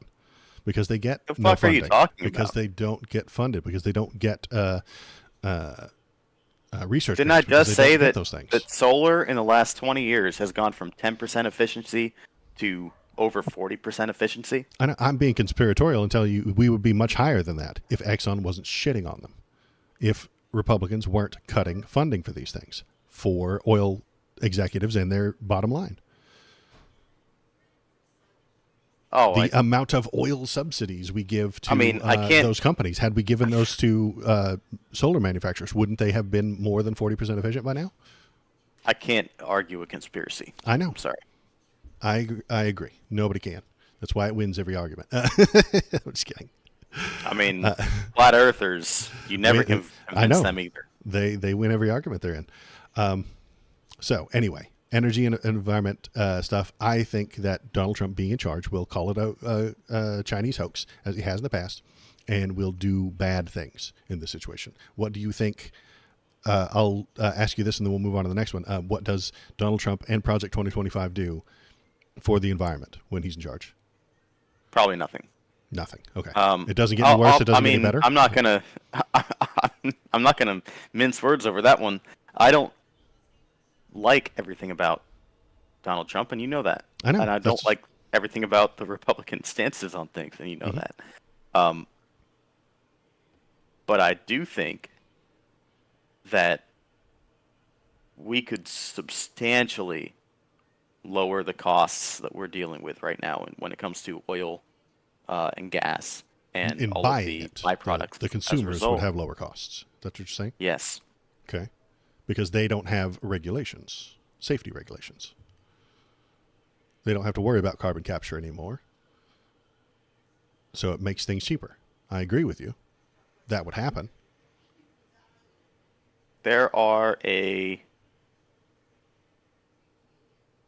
off the top of my head, I couldn't name any, but I do know that there are overlapping regulations that don't need to exist. That's one of those things that when Trump took office the first time, he rolled back a whole bunch of executive orders that were acting as overlapping regulations. Okay. And those got put back when Biden got in office. Right. That's that It's pendulum just more swinging that I paperwork. don't like. It's pendulum swinging. That seems like less stability, doesn't it? Sure, but it's what we voted for. Okay. Well, And Biden putting those things back is fine too. I prefer Trump's plan, but Biden was well within his rights to, reinstate regulations from the Obama era. okay. And I'm fine with that. And that doesn't sound like instability to me. It sounds like we are trying to find the right balance for things, and we're finding it. Okay. Healthcare. Majorly cut and overhaul Medicaid. Roll back the recent law banning surprise medical billing. I'm going to leave out that last sentence since I'm not entirely sure what they're talking about. But I'm not entirely sure about any of what is being said here. what's happening here? What This exactly is- are they saying in terms of healthcare? You said you read the whole thing. They would definitely. Why is my computer being a piece of shit? It's not responding anymore. It would majorly cut and overhaul Medicaid. What are you doing to me? I can't argue this one because I have no Okay. idea what they're talking about. Okay. Would you support a cut to Medicaid? Depends on how it's done. Okay. Then we find out where we were. Good Lord, we're on number 2. I clicked a thing Immigration. incorrectly. There we are. Healthcare, immigration. Deny loan access to students at schools that provide in-state tuition to illegal aliens. Ban non-citizens from living in federally assisted housing, even if they live with a citizen. Reinstate and expand the horseback-mounted border patrol. So that's what Project 2025 has to say. It suggests denying loan access to students at schools that provide in-state tuition to illegal aliens. I mean, it's like colleges are a company. I mean, the line denied loan access to students at schools that provide in-state tuition to illegal aliens. Well, in-state tuition to an illegal alien sounds like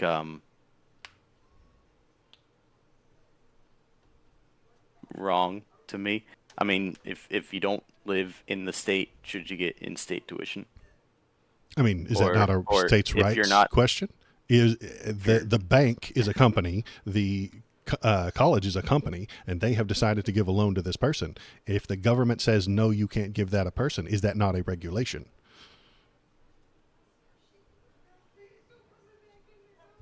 I'm inclined to agree, except for the fact that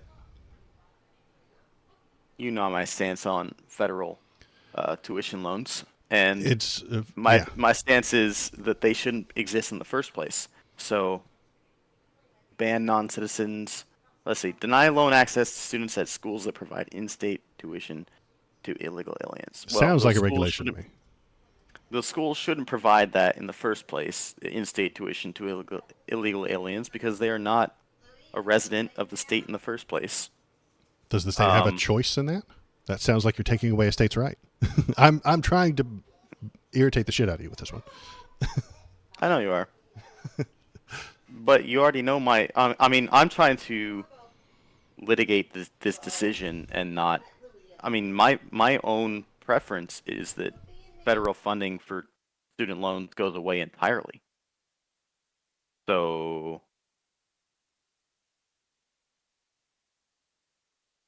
I mean, I don't know what you want from me here. Uh, the student loan program itself is a fucking disaster, which this is more of an extension of rather than being a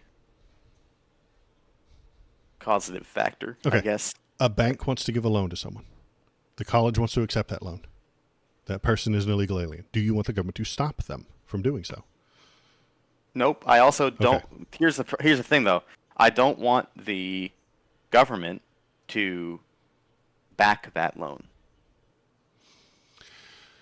As in, if the illegal alien does not pay that loan back, I don't want the government to be responsible for it. I want the Okay. bank to make a choice. The Okay. bank has to make that decision to give the loan in the first place, and that is the bank's choice to live with. The government doesn't give that doesn't back that loan. The government doesn't give the loan itself. Okay. None of that. Okay. The bank is taking a risk, Mhm. and they are deciding that this particular individual will pay back that loan. That's fine. That sounds That's fine to the me too. bank's choice. Okay. Now, denying loan access is because the federal government is responsible for like 80 something percent of all student loans nowadays. Mhm. Insane. An insane amount. It should be 0% is what it should be. Okay. And so denying loan access is talking past the sale, where, in my opinion, none of these loans should be federally backed. The bank should be making a choice every single time. Do I back this person to go to college and expect them to pay me back?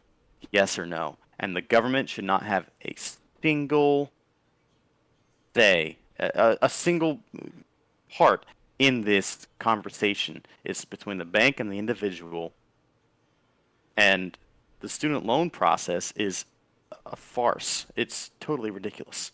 I agree, but from the other direction, as usual. It's a money making scheme for capitalists to make money off of doing very little. I want it to go the other direction. The government shouldn't be giving out loans. It should just be paying everyone to go to college, just like they pay for public schools K through 12. That doesn't cost any money. It is a government function, and I want the next 4 years after that to just be tacked on as well. That's my idea, but I know you don't like that idea. But that's an entirely different issue. We've gone from immigration to tuition. Let's continue with this right here that says ban non-citizens from living in federal assisted housing, even if they live with a citizen. This one I don't think is a big problem. I don't know that even if there are some people, non-citizens, living in a federally assisted housing, those aren't nice places generally.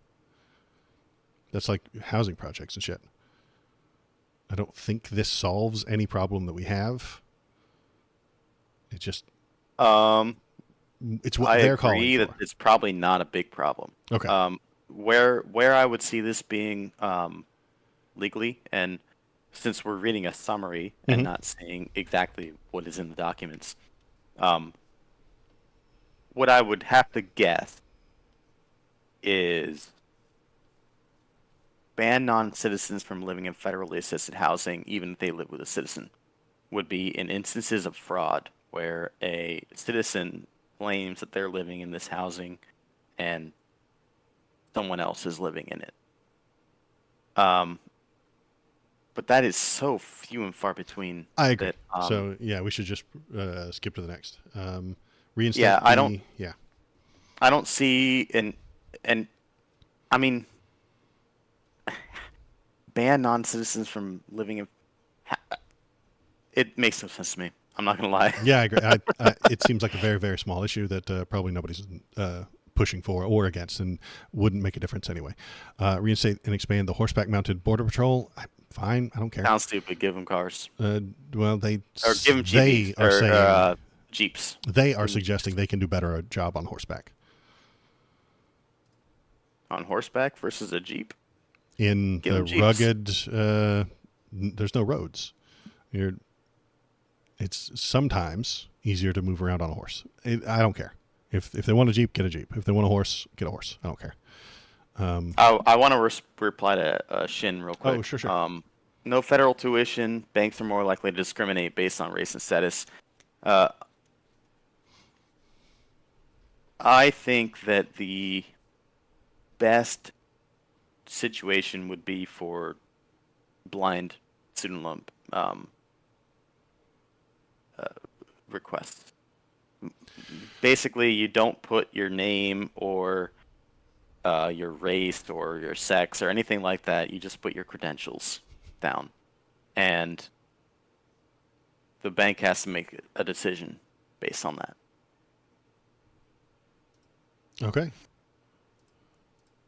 Let's see. Number 3, hardline religious right agenda. There are also parts of Project 2025 that, while not exactly surprising for conservatives, are quite extreme in ways that are politically problematic for Trump. The plan calls for, number 1, revoking the FDA approval of the abortion pill mifepristone, which is used in about half of U.S. abortions. Abortion pills pose the single greatest threat to unborn children in a post-Roe world, the document states. So that is a direct quote from the document. I oppose this. I oppose this as well. Sounds like a dumb idea.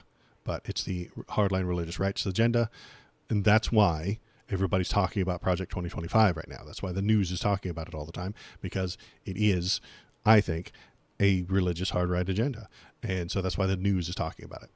All right, hold on. So 1 and 2 were not that bad to me. Okay. Number 3, Because you're right, but not religious. I would say. so abortion pills, we're talking about like morning after pills, and right? the actual mifepristone, which can be taken 6 weeks in. Okay. It's not a morning after. It can be taken later.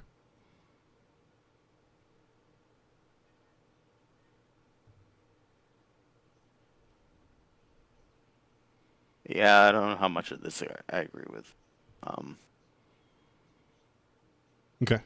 Using an old law known as the Comstock Act to prosecute people who sell that pill through the mail, or who send the pills through the mail. I'll have to read the Comstock Act. Well, basically, the state of Utah says you're not allowed this pill ever in any way, shape, or form, and then a company in Vermont will totally ship it to your house if you go to their website and tell them, "Hey, please ship this to my house." The Comstock Act would then prosecute that company in Vermont. Because you have actually circumvented the state law. Theoretically, but also impossible. So they send abortion pills through the mail. The only time your mail's opened is if it goes through customs. So a state would have to impose customs law. Yes, they would. And open your and mail. I think they see will. what's in it. They I don't will. think they. No. I think they will. No, or because they will find out where the hard religious right will find out where these things are being sent from, and then they will just make guesses. No, not possible. I'm telling you, not possible. This is a fantasy from the Christian right. Okay. It's opening people's mail to see what's in it is not happening unless it comes from overseas, which it doesn't. If it comes within the borders, nobody's opening that mail until it gets to you. So, uh, sending people in states that ban this thing, uh, the drug in question is gonna be fine. Nobody will be able to track What that. if it's illegal? Do you support the idea of the state of Utah saying if you receive this thing from this out of state company, it is illegal? Because they're not just like, hey, you're going to open a law. They're saying this is the law. This isn't a thing that they would like to happen. They're suggesting this become the law of a state. Well, hold on a second. State law is Of a saying you can't state, do a thing. It's kind of a big deal to me. they're not changing state law. This is the hypothetical we're working with. Utah has said this pill is illegal. Having it is illegal. Owning it is illegal. Taking it is illegal. You cannot prescribe it as a doctor, and if you order one from a different state, that is Hold on. illegal. Give me a second here. Okay. I need to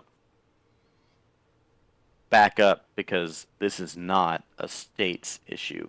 This is a federal issue, and the feds have no jurisdiction over this unless something is sent across state lines.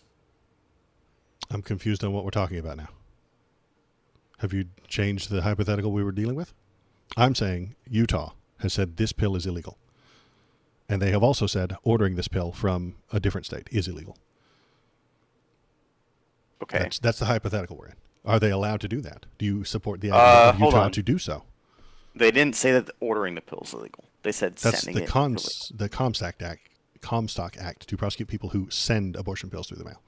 So they would find out who sent it, or if you got caught with it, they would find out where it came from. You would be criminally prosecuted. They would find out where it came from. And I mean, I would assume that being illegal, they would treat it somewhat similar to drugs. Where'd you get the drugs? Where'd you get it? Who'd it come from? We'll lower your sentence from 7 years to 4 years if you tell us where you got it. They would tell you where they got it.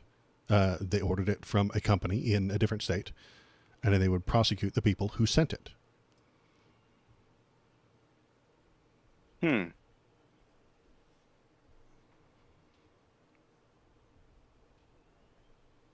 All right. You know what? I'm not going to defend this at all. Okay. That is fine, and I respect that. I think this is also a bad idea. I never suspected that you would be on board for it. That's why I laid it out the way I did. Because I didn't think that you would respect it if they started prosecuting the people who sent it. I assumed that you would not. Ending the mandate for insurance cover the week after. Crackdown on abortion tourism in liberal states by requiring states to report where women seeking abortions live and cutting federal funds if they refuse. See, that sounds fucking insane. Silly. Yeah. If a state passed that, it would be harming human rights, wouldn't it? I would say that a lot of this section, Mm-hmm. at least the way it's presented, is not within the powers of the federal government. Okay, is it within the power of the state government? Can a state do this? Because that's what it's about, is crossing state lines. That's what they're upset about. Well, hold on a here. second. Crossing state lines is a federal issue, but none of the things that are listed here are, except for the one that you've highlighted right here for abortion tourism. Mm-hmm. We're still in Utah. We're still in Utah. A woman wants to get an abortion in Utah. She drives to California.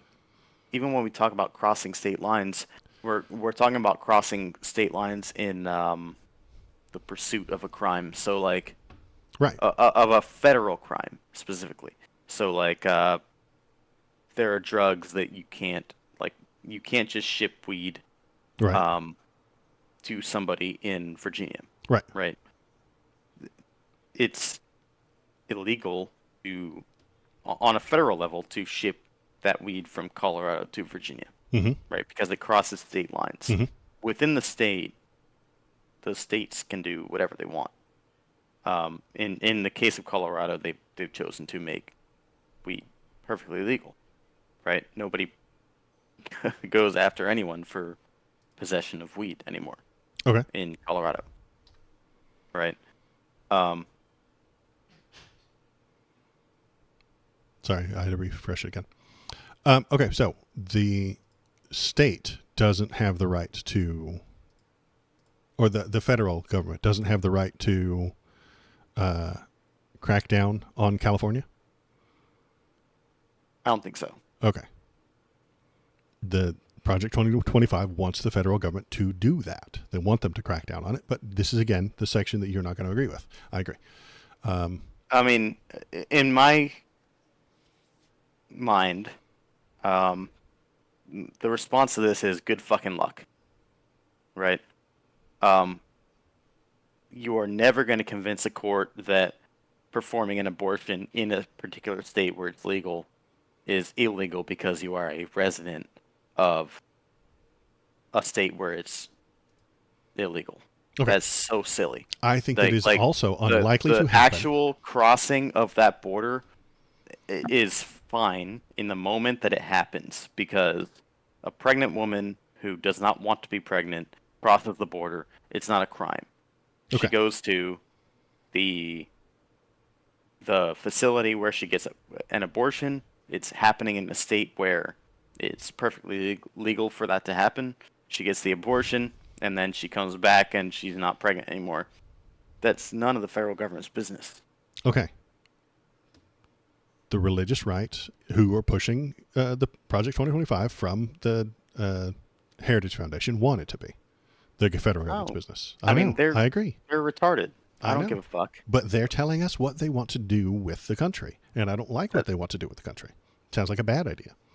I don't like what a lot of people want to do with the country. Okay. And their ideas that they're pushing right now are not possible in the first place. Well, not until they're in charge. I mean, it becomes more possible if they win and Donald Trump picks up this book and gives it to Stephen Miller and says, "Hey, make all this happen." No. If that happens, it's more likely to happen. Here's the problem with that. Yes? is it's not possible, therefore it's not going to happen. So when I look at the things that one side is proposing versus what the other side is proposing or has done for the last 4 years, I look at the two and say, oh, there's one side that's proposing a whole bunch of shit I don't agree with but will never happen, but also they propose a bunch of stuff that I agree with, versus the side that, oh, nothing they do is anything I agree with. Okay. Well, damn. And that's exactly where we are.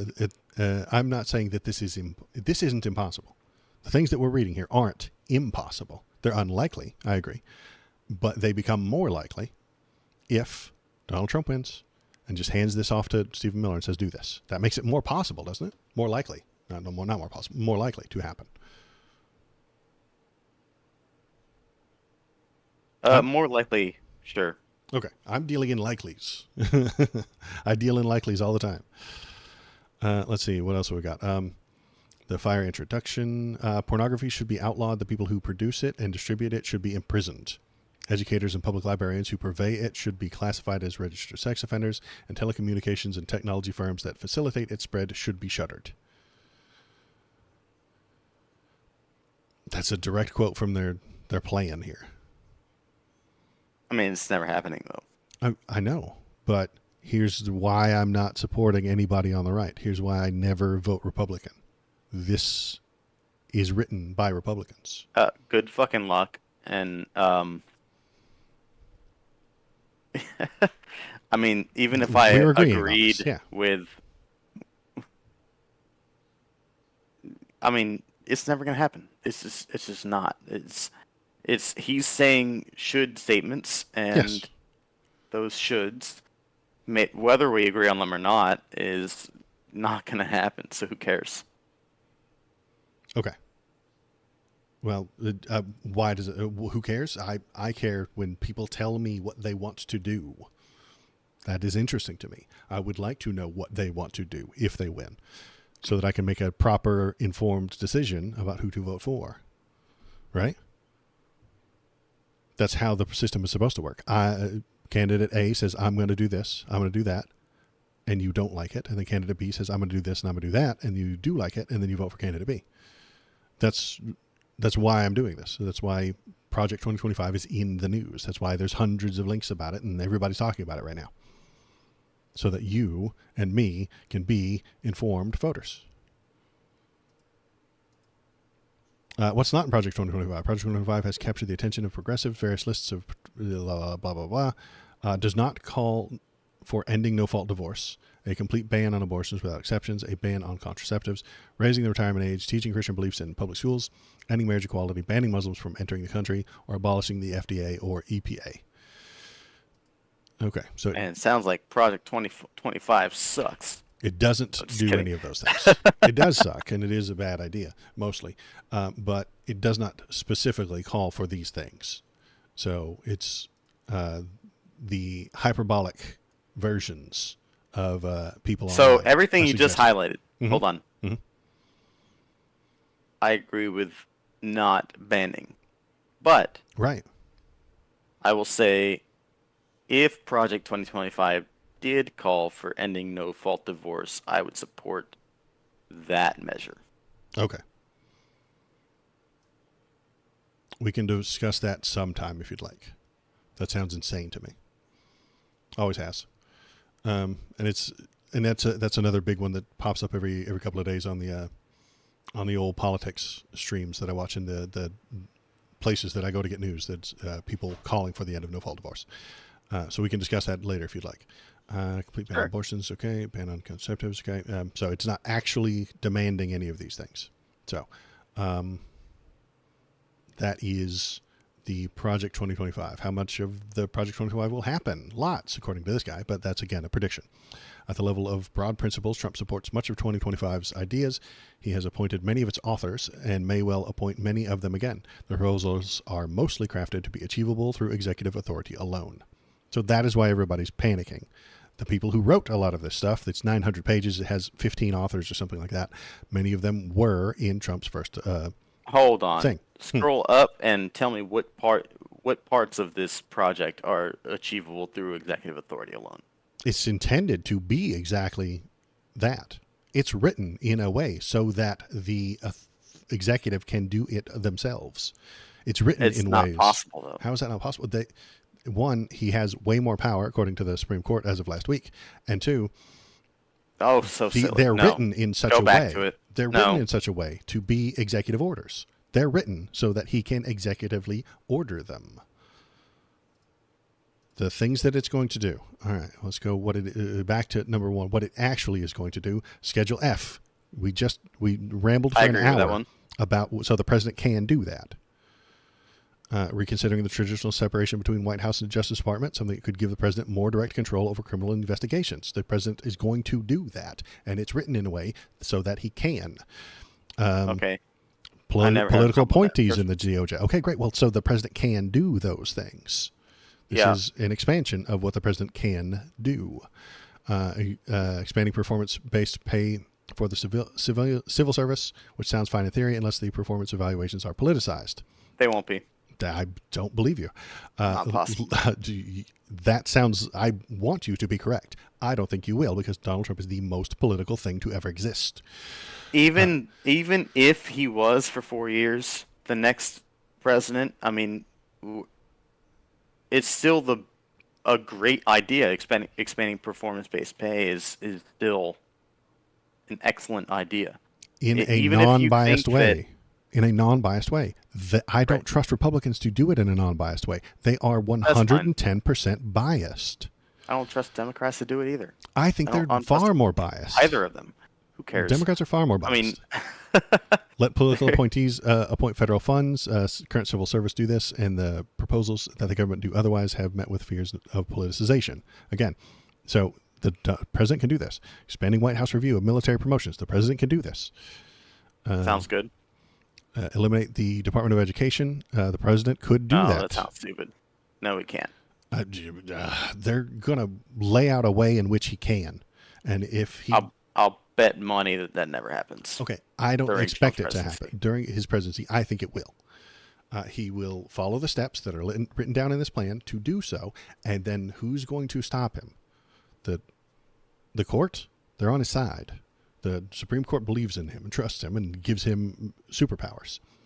They It's will not say happening. that they I'm will. telling you, the DOE is not going away. Do you have any reason? It will exist. They have What? promised to get rid of it. He has stood in front of a podium and said, "I will get rid of the Department of Education." He's promised it. He said he will do so. Why shouldn't I believe him? What? I recognize that it's a dumb Why? idea. Why should I not believe him when he says he's going to do the thing he's going to do? I can't prove a negative. Okay, I'm not What do asking you you to want? prove a negative. I'm saying, Well, what? you are. You're Why saying, do you why think? should I Okay, not? why Uh, do you think it's not going to go away, even though he's promised that it will? Because their presidential candidates promise lots of things that never happen, and that's one of them. It's not happening. It's Why? actually it's so Expand on silly. that sentence. It's not happening. Expand on It that sentence. actually It can't happen. baffles me that it would be a promise in the first place. It can't So happen. Or there's something keeping it from happening. Is there some sort of thing preventing it from happening? to eliminate the Department of Education, yeah, Like what? the department exists, and It won't anymore. look, They'll say okay, it's gone. It's done. We fired everybody. Everybody's been rescheduled as political appointees, and I appoint 0 people to it. And we're in charge of the buildings. We're selling the desks. We're selling the building that they used to meet in. That we're selling the computers that they were using. It's all gone. It's gone. good luck. If Trump is elected and the DOE disappears as a result of Project 2025, I'll give you a $200 dono. Okay. Stream. Okay. How about that? It's not constitutionally protected, says KBP. It is not a part of the Constitution. Hence, he will be I'm able just saying it's not going to happen. to kill it. Okay. And that is the thing that makes people nervous. Do you prioritize fighting climate change? He will be telling the EPA and putting people in charge. So this is something the president will do. Majorly cut Medicaid. If he's puts the people in charge to do so, then they will do so. And this is the hard right agenda that you don't agree with anyway. So it's written in a way, and the reason we came back all the way up here was because it was written in a way to be achievable through executive authority alone. The Heritage Foundation knew that Congress wouldn't be on board for these things, and the judges might be in their way, so they built all these proposals intended for executive authority with that They're not point in all- mind. They don't Everything all I have, just described is done by the president. they're crafted that way, but there's no way that they get approved that way. Like the immigration thing, not happening. The education thing, not happening. Now, I'm And not saying whether or even not it if- will happen. I'm saying it is crafted to be achievable through executive authority alone. They do not need the legislature. They do not need the judiciary. They will do this on their own. If I think that I've crafted something that can defy gravity, an anti-gravity machine, I've crafted it to be against gravity, and yet at the same time I've failed, and it doesn't actually defy gravity. It never gets off of the table that I've set it on. It's not possible. The things that These that- things that are being possible. proposed, they're not. They are. Gravity They're is not. a fucking law of physics. The Department of Education is not a law of physics. The Department of Energy is not actually in Newton's laws of thermodynamics. They're not even in the Constitution. These things can go away, and they will. No, especially with the abortion thing, like, there's no way. It doesn't happen because the federal government has no right to assert an authority over that. And if someone does cross state lines, the federal government has authority over things, but they really don't. And They will say that they do. there's no And then way. they will fight in court to have that authority. They'll That's try, and that is the fight why- in court happens, and then guess what? The Supreme Court, if it gets there, will rule that the government does not have that authority. They just ruled the other day that Donald Trump has lots and lots of authority over everything that happens within the executive branch. No, no, They not the same increase thing. the amount No, of authority he they said has. they said he can't be prosecuted for things that he does in his capacity as president. Uh-huh. That's not the same thing And as they agree with you increasing federal. on the power that the president should have within the executive. I argued for an hour, and you said that the president should have the authority to do these things. And I said he shouldn't. The court's going to come down on your side. When and if Donald Trump kills the entire DOE, someone will sue, and it will go to the Supreme Court, and the Supreme Court will agree with you that he has the authority to control the people that work under him. What the fuck? No. What the fuck are you talking about? That's what you said. Kills everyone in the DOE? He didn't. No. I didn't say Killing murder. people is a I crime. didn't say murder. I meant killing the fucking. He uninstalls the office. I didn't mean murder all the people that work there. I meant then use your words better. Okay. When he destroys or liquidates, the Department of Education. That's within his rights, yes. Okay, that's within his rights. So he's going to do so. According to this thing and according to the plans and the promises that he has made. He has said, I will liquidate the Department of Education. He is planning on, he has put together, the Heritage Foundation has put this plan together and suggested how he can do so. And you are suggesting to me that the Supreme Court will also appreciate, it will accept him doing so. And you want him to do so. Well, I don't think you want him to do so. You said it's impossible. Where's the impossibility? I'm seeing the will, I'm seeing the means, I'm seeing the motive, I'm seeing the Supreme Court backing him up. That's why I'm saying it's going to happen. The impossibilities exist within the states. The federal government should not and doesn't have standing to interfere with state law. The Department of Education is a federal part of the executive branch. You said he has all the authority in the world. Within that executive branch, he will simply liquidate it. If Donald Trump wants to liquidate it, as he has said in the past, he will do so. And nothing can stop him, according to your arguments. The Supreme Court will be on his side. You have said to me that he has all the authority have the right, to do those things. But he won't. I don't believe you. I think he will do exactly that because he has promised to do so. And if he's promising to do a thing that could still happen, and he has the authority, and he has the court on his side, and his people who support him want it done, and you're still thinking it won't happen? Yeah, I am. Okay, why won't it happen? The voter, his fans, he wants it. His fans want it. The court supports him, and all the Republicans in the House and Senate want it to happen.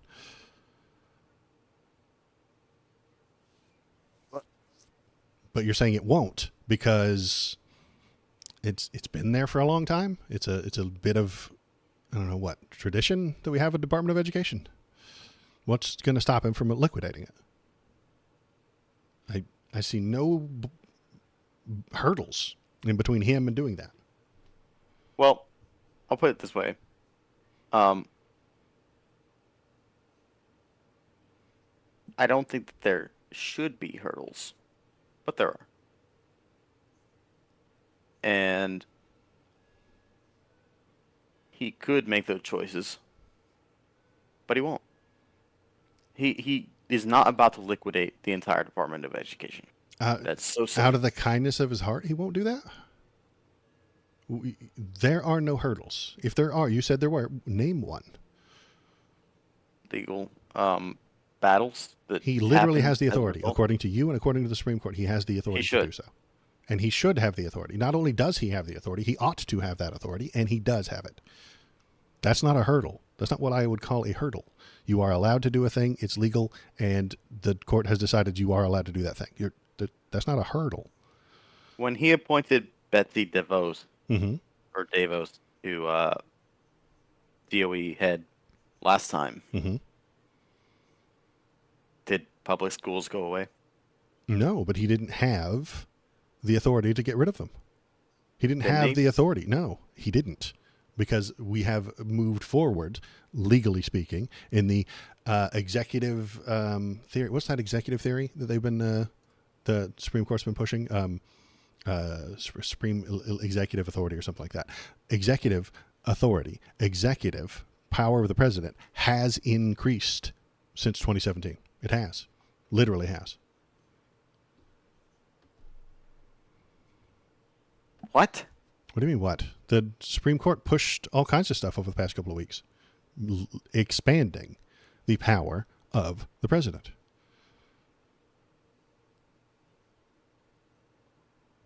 Expanding or...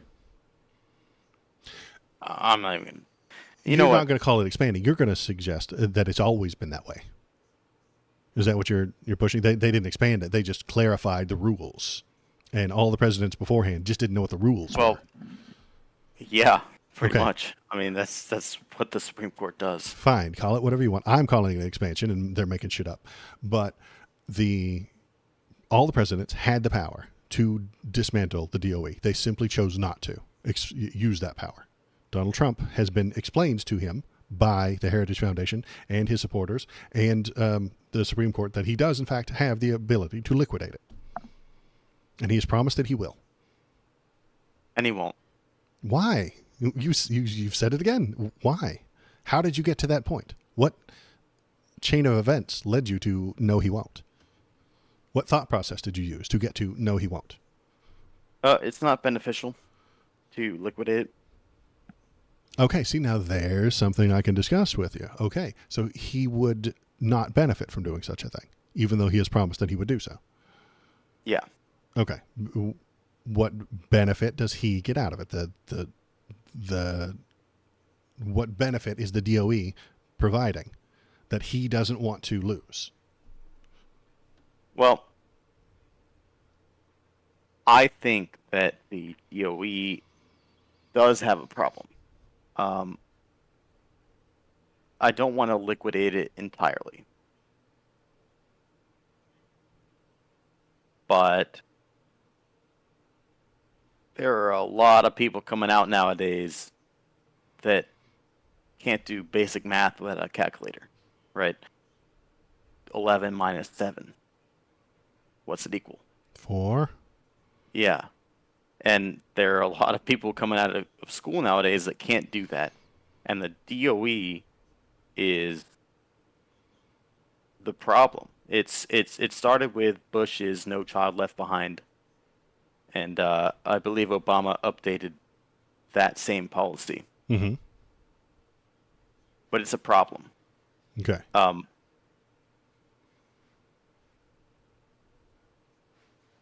There are enough problems in the DOE that need rectifying before we can call it a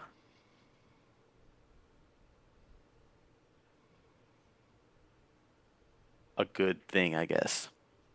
Okay. It's a large, complicated problem. It is a large department with millions of people. It touches hundreds of millions of people. I don't trust Donald Trump and the people who surround him to be able to disentangle a very complicated knot. I think they're just going to cut the whole damn thing off. Call it a day. It has problems the way you're describing. I can accept that. And instead of finding experts who then root out the cause of those problems and over several years, maybe even decades, create thoughtful, intelligent plans with which to solve those problems. No, I don't think they will. I think they're very short-sighted. They cut the whole damn thing off. So I don't know if it can be fixed. Here's the thing, is even if Trump did decide to destroy the entire DOE, right, and leave it all to the states to educate their populace, right? Okay. There would be another president that comes in and reinstates a new DOE. Mm-hmm. And I think that the devastation that the current educational system has seen may be overwhelming. I don't think it's possible to be any stupider than we currently are with our education system. I mean, we So could have none. That would be stupider. Okay, so maybe. and this is that pendulum I was talking about earlier. I think Donald Trump cuts the whole damn thing off, and then people don't like that, and then the pendulum swings the other direction, and the next Democrat puts something in place, and that something isn't perfect. So the Republican after that cuts that thing off. That's the instability. That's the chaos. That's the Would it be better though than what we currently have? Is the real no. question. It wouldn't be. It would be a swinging pendulum back and forth, causing chaos, causing instability. That's the instability that I'm talking about. That's what I'm pushing. That's what I'm suggesting, is that, yes, the government is slow and kind of dumb most of the time, but it's solid. And I don't want it to be less solid. I don't want it to swing wildly. No, so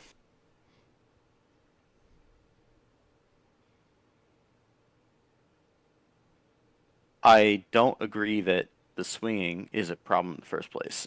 But Okay.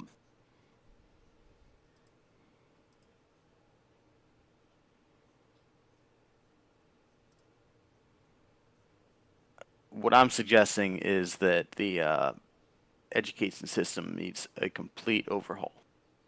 Okay. It's not a matter of, like Shinsinto is saying, it's broken, we don't fix it. It's broken.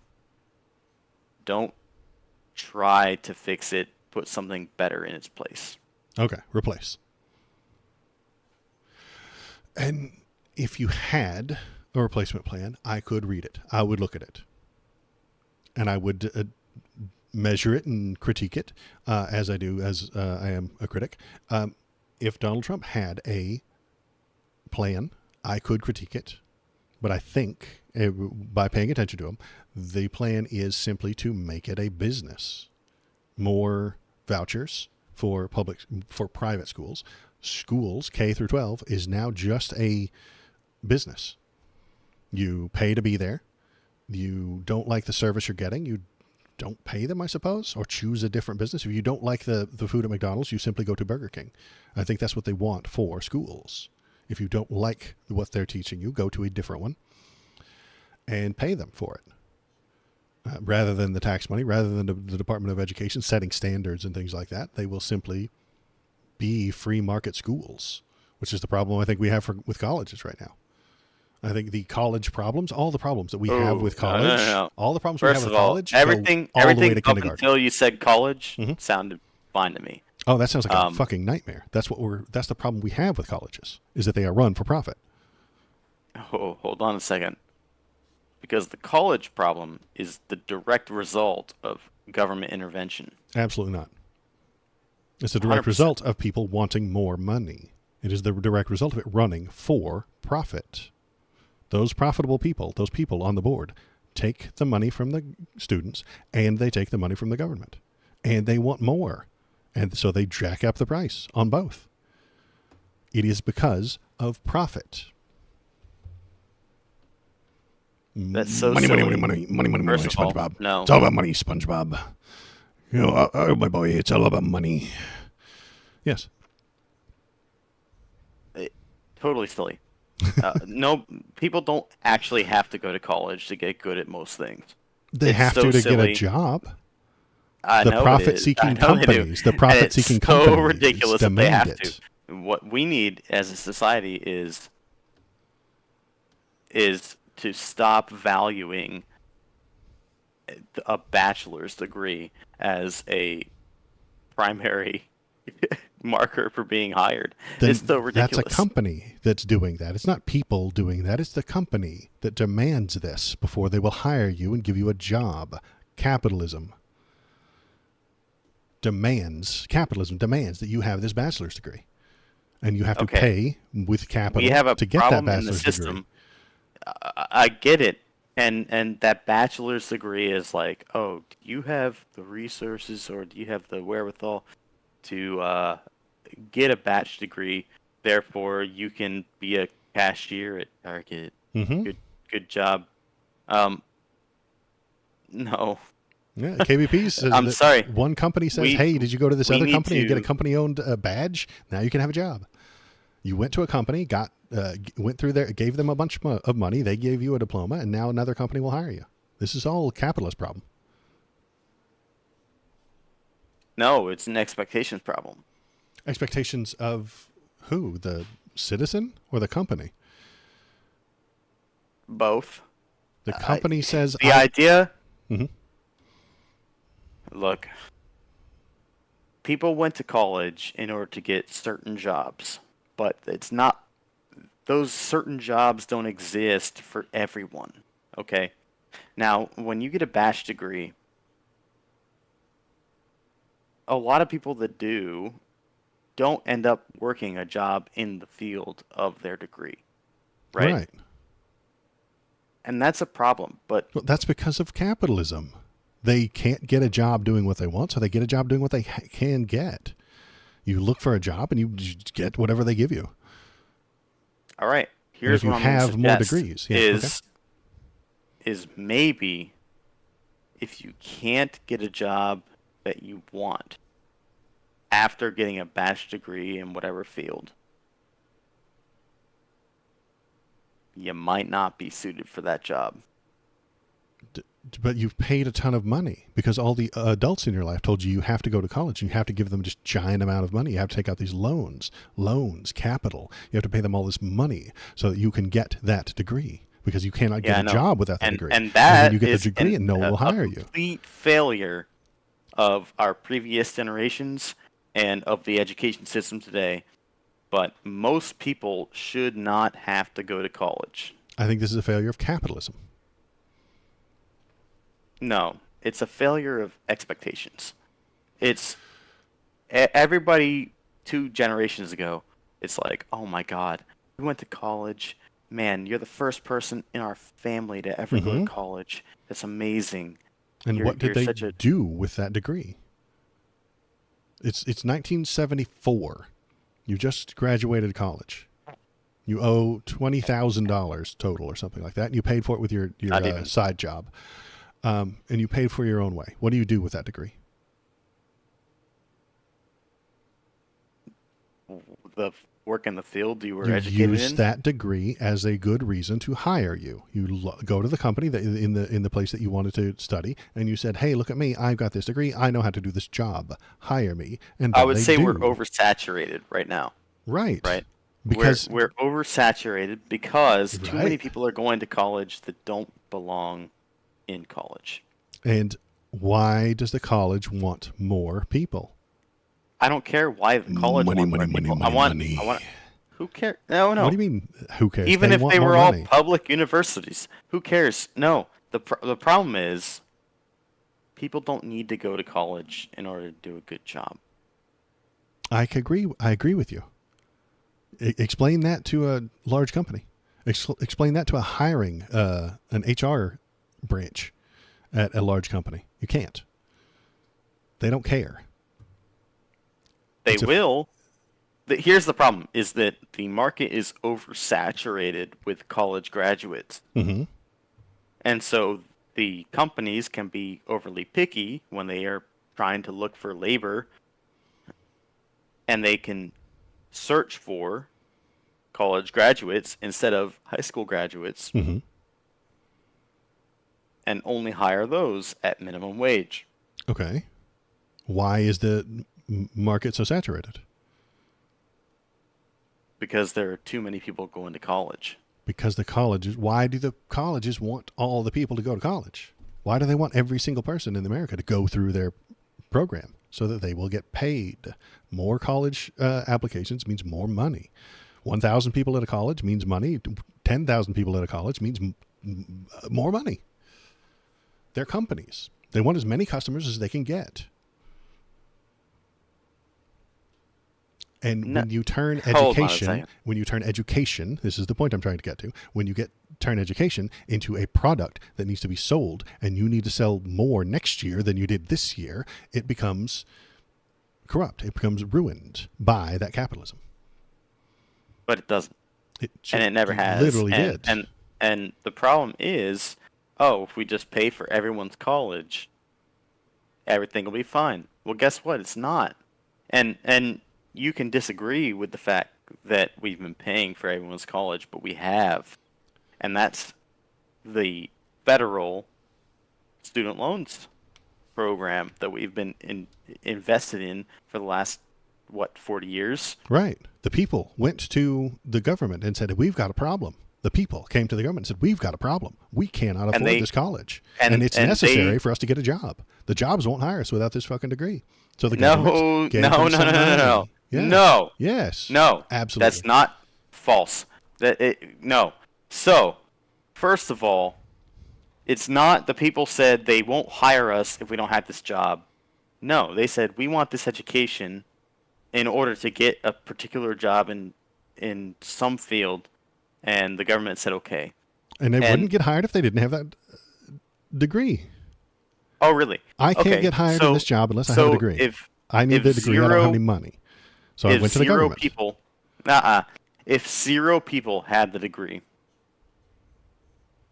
who fills the job? If 0 people had the degree? Yeah. I don't know.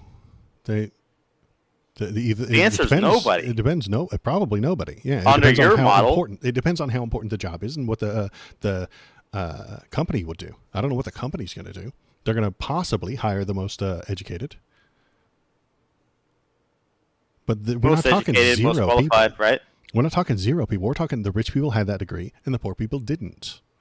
So the poor people went to the government and said, we need money. So 0 people have the degree. Well, 0 poor people. Who fills the job? The rich person who paid to have that degree, man. There's no such thing as 0 people having a degree. That's madness. There's no such thing. I'm proposing you a hypothetical. Okay, if 0 people have the degree and the company says we must have a degree to hire you, either they set up a training program or they hire the people they can best guess. Okay. Or have a closest degree that's closest to it. If 0 degrees exist, is it 0 in this field or 0 degrees exist entirely? Has all college ceased to exist in this thing? If not, they'll hire. It'll be a specific like STEM issue in engineering, and they'll hire the math guy, because he's awfully close to engineering. STEM. There's no E degrees, so there's 0 E degrees, so they hire the M's and the T's. So you know what I'm saying? Because it's nearby. What the? Okay. Pick a field and say there's 0 degrees. It's fine. Go for it.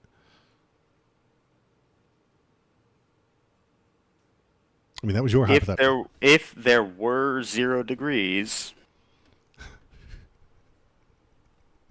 how would you pick candidates? If there were 0 degrees in this specific engineering thing, it doesn't exist under your idea, or there are nobody doing the degrees. That's what I'm asking you. Either. Okay, you get the one that's closest by. If it's an engineering field, STEM, science, technology, engineering, and math, you would take something that's close to engineering, someone that is most qualified with a technology degree, a mathematics degree. Okay, and those people are all engaged in exploring particle physics with CERN. Okay, then we offer more money. I mean, it depends on how badly you want this job done for your company. There's now a very high demand from this company. They would advertise as we're paying $200,000 a year. Someone would, with one of those other degrees, would reach out and try and get that job. And the poor people wouldn't, let's because say they don't that have those degrees. Related degrees are not available. There's a Wouldn't demand you in just the hire market. people based on their proficiency? Like, wouldn't you hire people and then find out if they're capable or not, and then Possibly. That is one choice and then they could fire do. them after? That is a choice they could do, sure. That is a thing that company could do. That company would have a cost-benefit analysis on, do we hire the engineer? Do we raise the pay that we're offering? Or do we just hire some people who might be okay with it? That's a cost-benefit analysis that company would have to make. I mean, yeah. And the cost-benefit right now is, did you get a degree? Yes, no. Oh, okay, we'll hire you. Except for the fact that a lot of people that get degrees nowadays are, well, not that intelligent. Right. And that is And a because degree the is companies have said you must have this degree to get a job. So the people because went they out to get use those that as a degrees. barrier to entry Right. because so many people have college degrees now Uh-huh. because anyone can get one because you can get a loan from the government for Mm-hmm. however much you want to get that college degree for Mm-hmm. whatever field you want. It's worthless. These degrees are worthless now because the government has made them worthless. So they have. So this is still a failure of capitalism all the way around. You're suggesting that they over flooded the market. What if you over flood a market with too much of one specific product? It becomes less Oh, the price valuable. goes down, The price goes certainly. down. The value goes down. So this is a capitalism problem. The companies want certain things, they weren't getting it, or they don't want to get, or the companies set this barrier. The poor people cannot pass this barrier. The rich people can because they have the money. They just pay to go to college. The college wants to make as much money as possible because it is also a company. This is a capitalism problem, beginning to end. Even the way you're describing it still seems to me like a capitalism problem. I don't think so. This is not a And government I actually problem. agree with KVP here. Mhm. Take the money out of the system, make it merit based. Okay, fine. Then fewer people will get that degree, and the poor people will possibly go to the government and say, "Hey, we cannot afford this thing. The company is demanding that I have this thing, and I can't afford it." Capitalism problem. So if the company is demanding you have this degree and you can't afford it, capitalism problem. If you beg the government for it and the government pays you for it to do the thing, this is a capitalism problem. This is a government solution to a capitalism problem, and that can go wrong. I'm not saying the government hasn't done anything wrong. I'm saying they are responding to a problem within capitalism. This isn't them just being nice out of the kindness of their fucking hearts. The people said, we need money to go there, to get this thing. And the government responded by giving them money. even puts it in better terms. Okay, because it's a commodity that anyone can pay for. That's not education. That's just a purchase. I agree. If it's just a Purchase purchase, bachelor's degree. purchase your bachelor's degree. Capitalism problem. Is that not a flaw within capitalism? I'm going to turn you into a Marxist one of these days. Of course, it's a flaw. But guess what? You know why they can purchase it? Because the government gave them free money from the free money spigot. Why did they do that? Why did they turn that spigot on? Because they had the people best demanded interests it. in their heart, and it was incorrect. The people demanded it. The government didn't do it out of the kindness of their heart. They did it because the people asked them to. And the college, I'm telling you, free money spigot, great. The college is taking all of that money from the free money spigot. They are taking the money from the students, and they are demanding more. That is the problem with our college system. They are taking that free money spigot. They are taking the money from the students, and they are still want more. They're still thirsty. They're still hungry. They want more.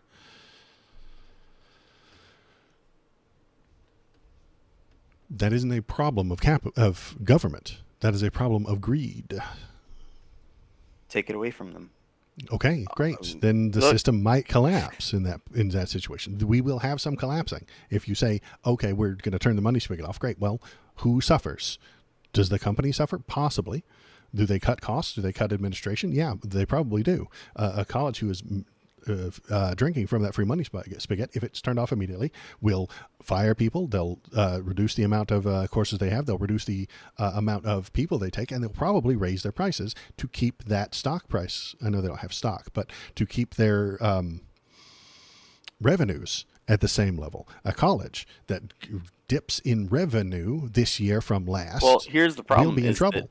is that people are people, and they go, "Wow, my experience here sucked because these guys suck and their education sucked." And you know what? I don't recommend you go to that college anymore. Okay. So You still owe under the system- $80,000 to them.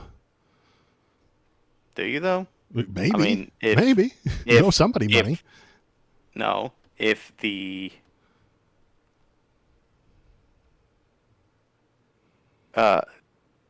funding was gone, would college prices go down? I think so.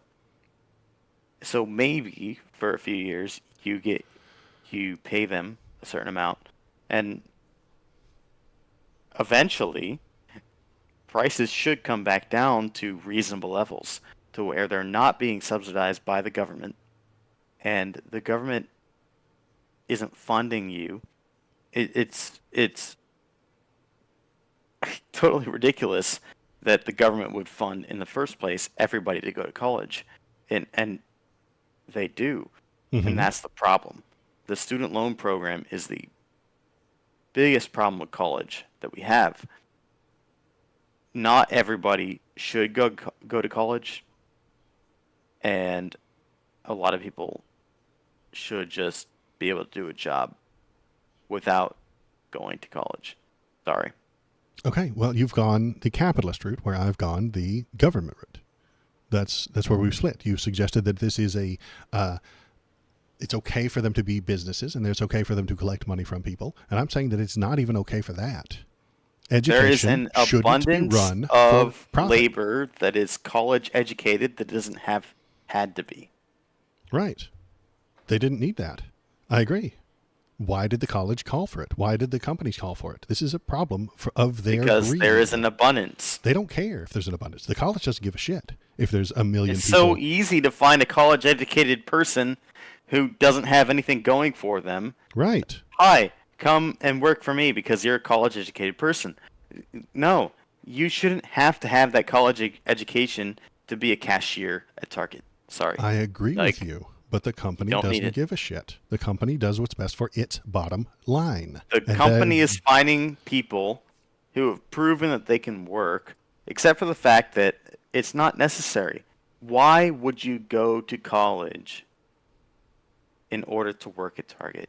You wouldn't, except for the fact that you've just provided a greater labor source. You are more qualified than the job you are posting for. Why? Yeah, because Like, it doesn't that's the least dangerous thing for the company to do. The company will be less likely that you will steal from them. The company's less likely that you will fuck it up. The company is less likely that you are a gibbering idiot. Of course. Why That go helps to them. college then? What do you mean why to go to college? Because it proves If that that's you're your not a gibbering outcome, idiot. why? What do you mean why? This is a capitalist problem. The company wants to make the most money with the least amount of risk. So the college-educated person is the right choice. They have the most obvious bona fides. They have finished this bachelor program, and they are capable of doing a job that is more enticing to the company who doesn't want to lose money. Okay. So then Now, I'm people gonna propose- demand then they have to go I'm to going to college. propose that Mhm. that the number of people we have going to college is too many, Okay. because there are people, because the requirements for getting a minimum wage job as a cashier at Target are a bachelor's degree. Okay, great. How does capitalism solve that And problem? now- How does capitalists solve that problem? I don't think they can. It is a capitalist problem. You cannot solve it with capitalism. Well, my proposed solution is stop paying for everyone to go to college. So you'd have the government stop paying for people to go to college, and then they wouldn't get hired, and then the unemployment would go up, and then the people would demand that the government do something to help them with their unemployment. No, at some point, Target would be like, where are our employees? After shit. we've We all don't been have out of any. work for 6 months. After the It people are takes- suffering. It That's what takes a I'm saying. minute, but Corporations are real slow. where real stupid. are our employees? They don't exist. We can't just hire people based on whether or not they have a useless college degree or not. Oh shit, we actually have to hire people like without that? Oh man, we gotta hire people based on they have high school diplomas or GEDs. And now we hire them. That would take Right? months if you're lucky, years if you're unlucky, for the companies Man, to come up with that plan. They would come up with it, yes. Eventually, after everybody starves to death, as Jonathan is suggesting. Jesus. After Nobody everybody would starve to death. Give me a they fucking don't break. have any money. They don't have any jobs. We have to Economics fix is problems, skyrocketing. and yes, there are some amount there is some amount of pain that has to come with it And I'm sorry, but there it is. Millions must die. You are The meme. No. I'm joking. I don't think it would be millions, but the pain has to be endured. We can't prevent these things. We can't fix these things. Only through austerity and misery can we solve our problems. Is that what you're suggesting? That's what it sounds like to me. Austerity and misery. Yeah. Okay. I'll Austerity and endorse misery. that, yep. Okay. It's fine. That's better than gluttony into oblivion. No. And then nonsense. we all die, and our dollars are worthless, and it takes us $10,000 in a wheelbarrow that we wheel over to the food place to give for a loaf of bread, and our dollar is worthless, and every second that we waste, our dollar is less worth. And eventually, a new Hitler rises because our dollar is so worthless. And it took what was it, 10,000 francs to buy a loaf of bread in Germany. I don't know enough about that. I know that was a true thing that happened, but I don't know if that was a capitalism problem or a government problem. Both. Okay, both. Great. But mostly government. I would probably disagree with you, but I haven't looked into the stuff. So if we go with your plan for this current college, is that you shut the money spigot off, or you just turn it off. The people can't pay for those colleges. The colleges, what do you think the colleges would do in that situation? I think that they would fire people, reduce their staff. They'd demand that it not happen because they're companies. They need this money. It's great. But we've got a hard right to Republican in place who's turned that spigot off, and he's not going to budge. First of all, firing people and reducing staff is the best thing that could happen to just about any college right now. Okay. And so they have all of a so sudden, much everybody's worthless excited. staff. Yeah. I agree. They have that Great. worthless staff for greed reasons, but they would eliminate a bunch of the staff. Would they raise their prices? No, it would go down. Why? How? You stop. Who's paying for college if the government just doesn't give out free money? How are they? Okay, maybe. Okay, I'm thinking that they would hold their profit. They would cut everything else to the bone so that they make the most money. Because that's what they want to do, right? They want to make most money. Because you know what? That's the last thing that's going to drop. The tuition is colleges that used to teach in garages are still teaching today, except in classrooms, and the quality of the instruction hasn't actually gone up. Okay, the tuition will be the last thing to drop. They'll fire everybody they can. They'll remove all of the unimportant things that they can. They'll remove everything they can. They'll cut it down to the bone. And the very last thing that they will cut, they'll cut meal programs, they'll cut healthcare programs of their students, they'll cut they'll sell entire dorms to some other company. They will absolutely cut everything. And the very last thing they cut is the tuition, because that's where their money's coming from now. That is their income now. And they want more income. You skipped so much about what their income is. So, for example, you mentioned tuition. Not tuition. The dorms. A lot of revenue nowadays comes from the dorms, and that's why colleges will require new students to live in the dorms. Okay. Right. So that will go up to keep their bottom line from dropping. They don't want to dip. They don't want this year's bottom line to be lower than last year's. It's a good way to get fired. The point is, they'll make that money from somewhere. The point is, eventually you can't. You can't make that money from somewhere. Then they go out of business. Yeah. If they're not making money, they will collapse. They will go out of business. There will be fewer colleges. And how does that help the people? I don't think it does. I think that hurts the people. I don't think. Well, hold on a second. So, the idea of helping the people, how does that help the people? Would you agree that wasting money on a useless degree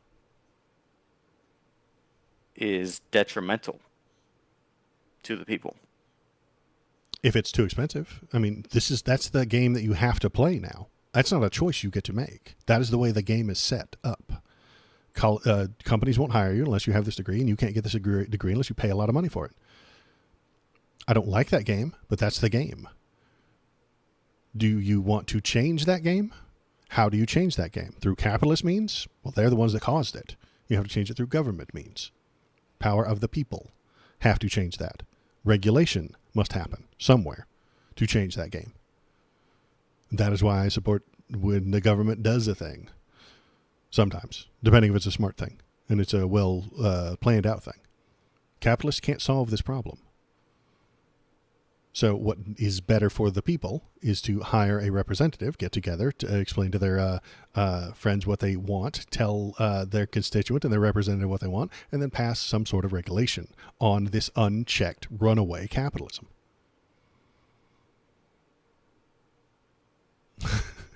KBP's getting poli-sci credits just for attending the stream. That's true.